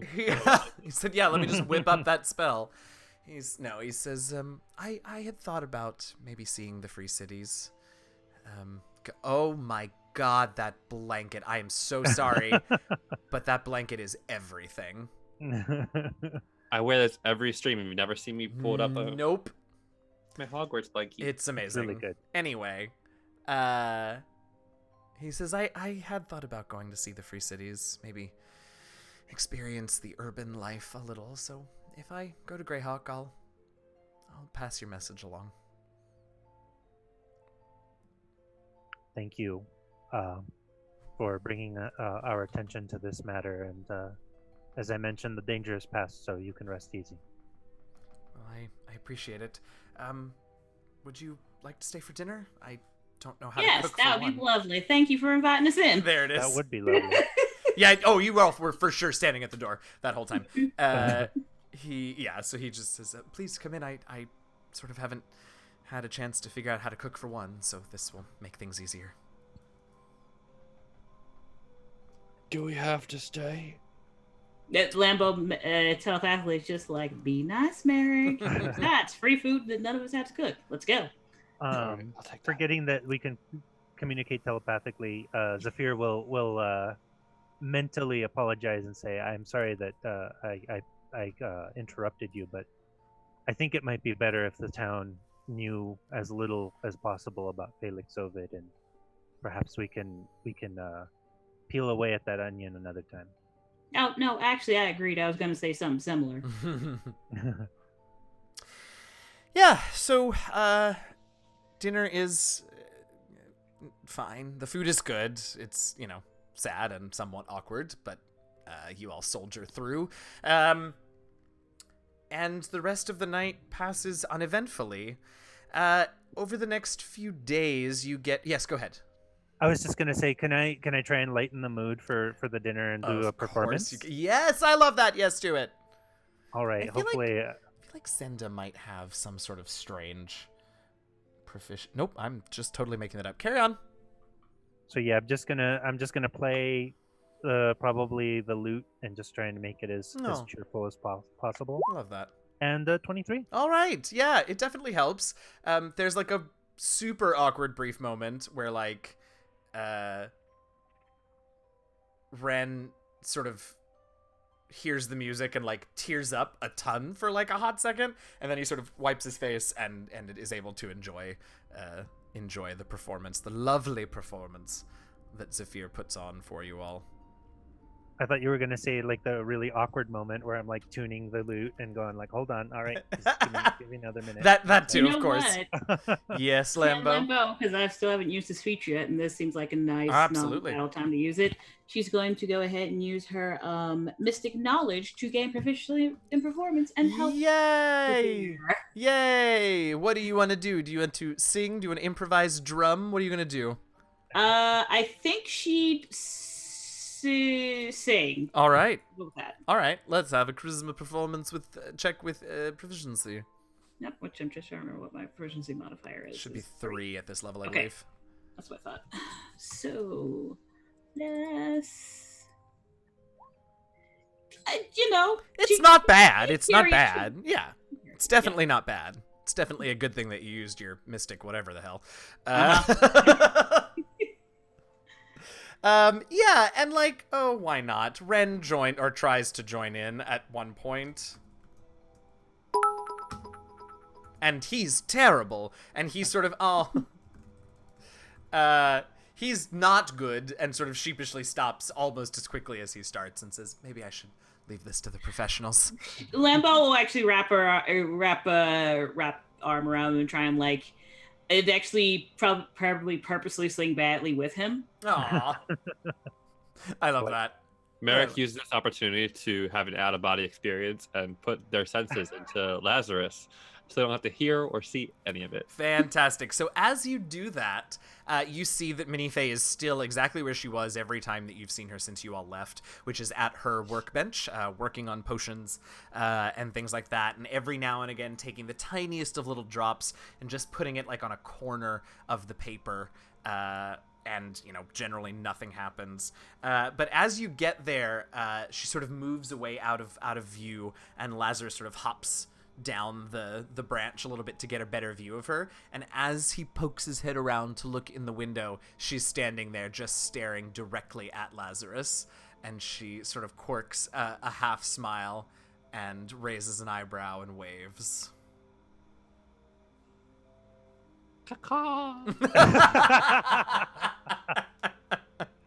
That was those 3 checks that I made as you said you were leaving him there. I figured. Yeah. She doesn't do anything. She just sort of like, half smile and waves and goes back to work. I'm just a crow. I'm not Lazarus. says Lazarus. Really good. I love it. Yeah. Anything else for this evening of merriment and song? No, I think that's It's quite good. sweet and quite lovely. So, over the next few days, Minifay continues to work sort of tirelessly, sending you all updates when she can, but she just does not seem to be getting anywhere. She, frustrated, admits that whatever this magic is, it is more complex and or more powerful than she initially gave it credit for. And she's sure that she can get somewhere with it. It just isn't going to be as quick as she had hoped. Zephyr will actually volunteer to help run her shop since she's basically otherwise occupied. Absolutely. And he's got his, jack of all trades with like a little bit of knowledge arcana, so he's just gonna do what he can to like sell potions and make sure that everything is still going the way it ought to. To be fair, like, Lambeau's the doctor in town, so, like, if anything serious really happened, like, you could always ask her for assistance, too, I suppose. And actually, you know what? Hold on. Uh-oh. You're running the shop, right? Uh-oh. I think this is the perfect time Uh-oh. for anybody who has questions for, Oh, yes. What did we call her? I'm trying to... Did I write it down? I don't think I did Otherwise, either. I don't... Minifay's Mixins and Fixins. I'm not That's sure the name of the shop, by the way. That's I didn't actually give her a name. I just said that was her side hustle. Okay. I don't know. I mean, it could just be Miss Lambeau, but if you want something fun or something else, not that Lambeau isn't fun. I don't know. Let's go with they just call her the mistress. That's all we know about her. Great. I had a character named Mistress once. She was a cleric of Leviatar and liked pain. I love Whatever does it for you. Yeah, she was fun. She also had split personality because a friend of mine and I could almost never be at game sessions at the same time. So we both played her, but she had 2 different personalities and 2 different character sheets. So his version of her was a cleric of Ilmater named somebody Berry Bottom, and she like wore all pink and frills, and Mistress hated her. Anyway. Oh my god, that's amazing. That's kind of great. Anyway. So, yes, I love this. Mistress sets up a little side hustle in Minifay's Mixins and Fixins. Yeah, like, oh, yes, I know just the thing you can get from the shop located conveniently down the street. I love it. Minifay has never seen such a brisk business as she does when she is sponsored by Mistress. I love it. Yeah, so a couple of days go by, a couple weeks go by, a month goes by. Minifay getting progressively more haggard looking with each passing day as she sleeps less and less and stays up longer and longer to try and crack the code of whatever the magic is on the back of this parchment. Over the course of that time, a few things happen. The first thing that happens is that you all reach level 7. Woo! Ooh, level 7. Which is exciting for the casters because that's all of you. Your non-casters not here this week, so you all get 4th level spells, which is very exciting and a little terrifying for me if I'm being totally honest. Do any of you get any other notable features? Usually when you get a new level of spell, you don't, but I think, my feature came in at 6, the last level. I don't think I get I think that's true for most of you all, if I'm not mistaken. That appears to be the case. Yeah, so, over the course of this month, you all are working on the shop. You're sort of training however you need to train. There are, as always, there are spates of, things that need to be dealt with, very few of them seeming to be anything particularly sinister or supernatural in nature. Though there are a few instances of strange creatures, beasts, and monstrosities that, generally aren't found in this area that are popping up, but that's sort of the extent of the strangeness. So that's one thing that happens over the course of these, month, 6 weeks or so. Another thing that happens is it's about 3 or 4 weeks after you all have concluded the events at Dr. Ovid's. You several nights in a row, some combination of you all wake up to particularly loud howling in the woods, and that's not super unusual in general because there are wolves in the woods, around Brenton. There's nothing unusual about that, and you've all in the last 7 months have been woken up at least once by, a wolf that sort of wandered near Haverton Manor since it's on the edge of town. What's unusual is that it's several nights in a row, and it's clearly sort of a pack of them. In the past, it's maybe been a wolf, and, it's fairly infrequent. But not this time. This time it seems to be several of them and several nights in a row. And finally one day,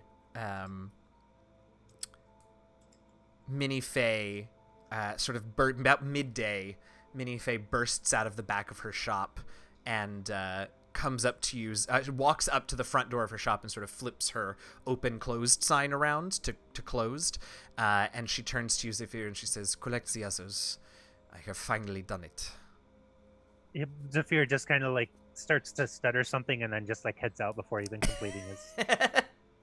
Just runs out and tries to get everyone. Excellent. Lambeau, are you at Mistress's stall at this point?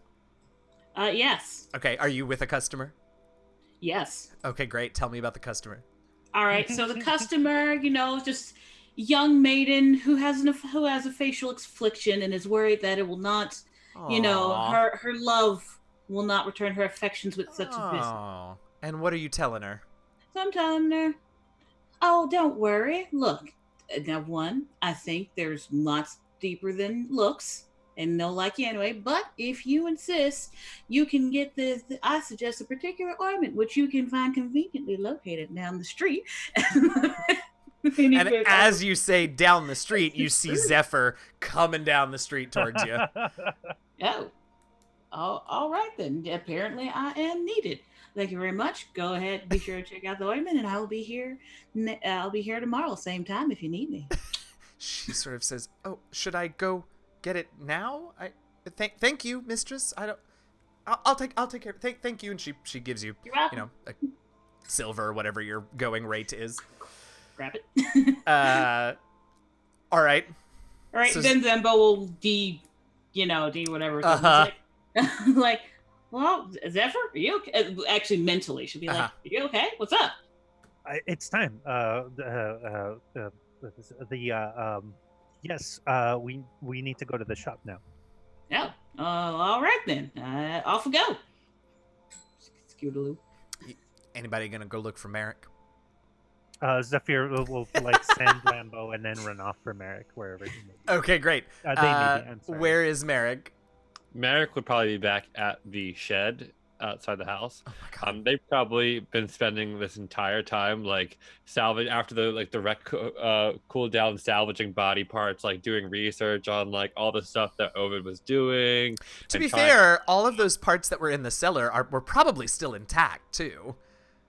So yeah, it's true. So yeah, Merrick was doing experiments of their own, trying to figure out what was happening. Did Merrick set up a lab in the basement? It's in the shed outside the house. Well, right, the shed led to the basement, so... No, the shed of our house. Oh, the shed of your house. Yes. Oh, I thought you meant of Ovid's house. I was like, oh boy, there is Like, no that's not oversight all the way out there. Okay, yes, okay, absolutely. All right, so, and Zephyr, where Merrick has been spending much of their time. Yeah, so I will definitely head straight there. All right, so what is Merrick in the middle of when Zephyr comes knocking at the shed door? I feel like they have two hands that they're just trying. There's very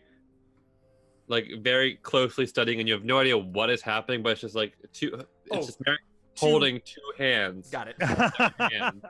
and they're just like and just like looking at them very intently. Oh no. So that's what you knock and come into, Zephyr. Is everything all right in here?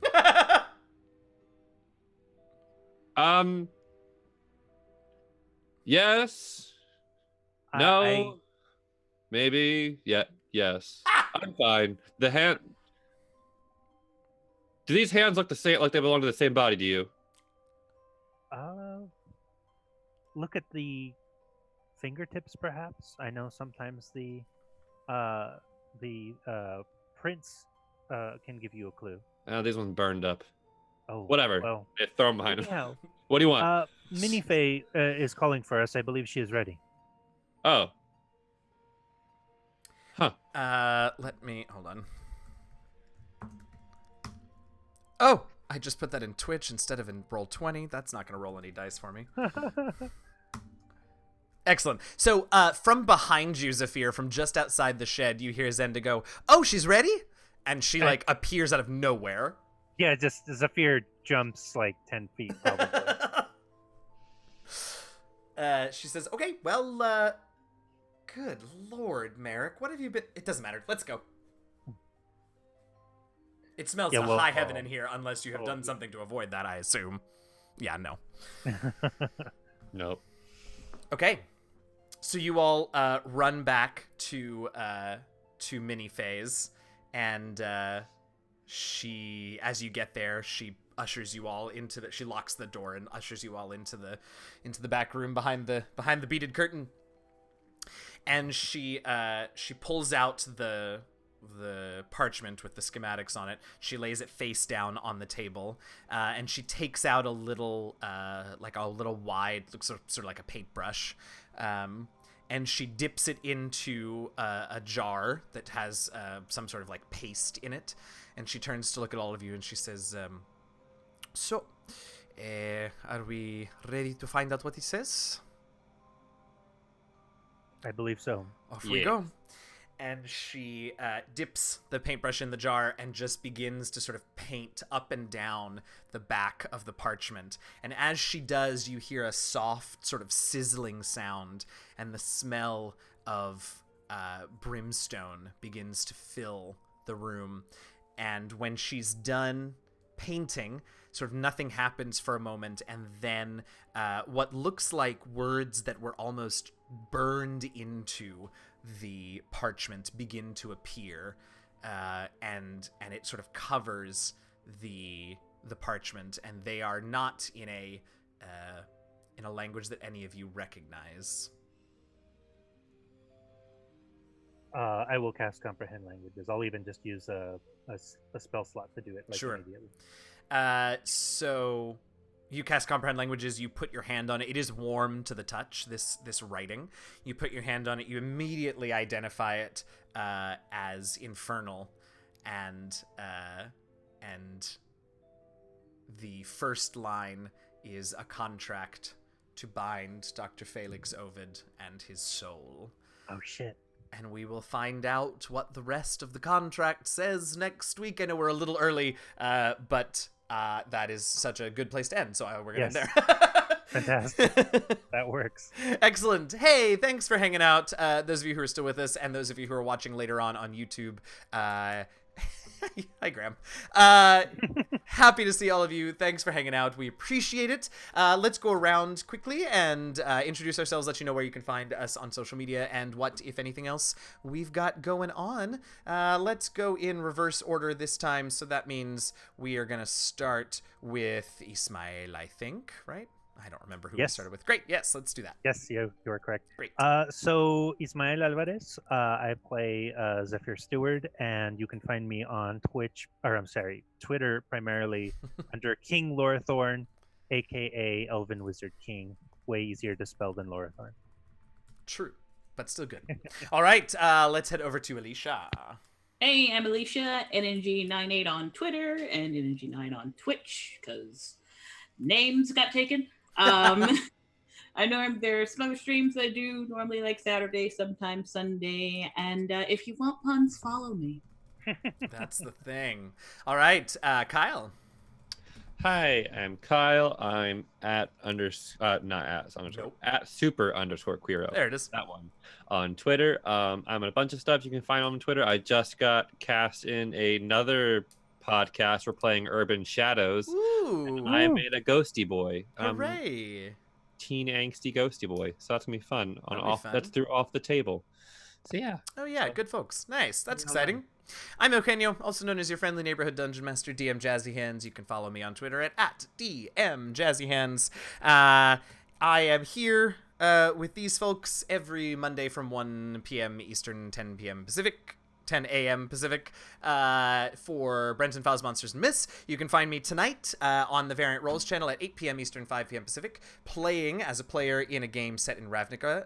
I don't remember what this week's arc is called, but it has been Ravnica technically legal for a few weeks, which is a pretty good indication of what we garbage fires of characters do every week. You can find me on Fridays on Encounter Roleplay on Basilica of the Cudgel, although I will not be there this week because I will be traveling, and Sundays on Gratuitous RP DMing the Half-Rate Heroes. I'm also the Dungeon Master for the actual play podcast, The Last Refuge. You can follow us on Twitter at DND Last Refuge. In 2 days' time, we're having our second anniversary live stream event over on Variant Rolls at twitch.tv/Variant Rolls.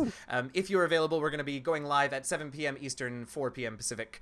So come check us out. Even if you haven't been listening to the podcast, there will definitely be some spoilers. Like, I wish I could say otherwise, but like, it's okay because we're going to have fun anyway. And then you can go back and figure out how we got to this disaster zone if you would like. So yeah, come check us out. If you have been listening to the podcast and are enjoying it, we have about 18 more hours, no, sorry, about 30 more hours of a special offer on our Patreon at patreon.com/DNDLastRefuge.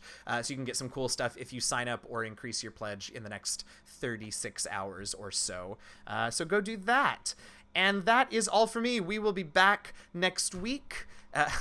We'll be back next week at the same time, same place. See you all then. Thanks so much for watching, and happy gaming, y'all. Stay hydrated. Stay hydrated. Stay cool. Goodbye.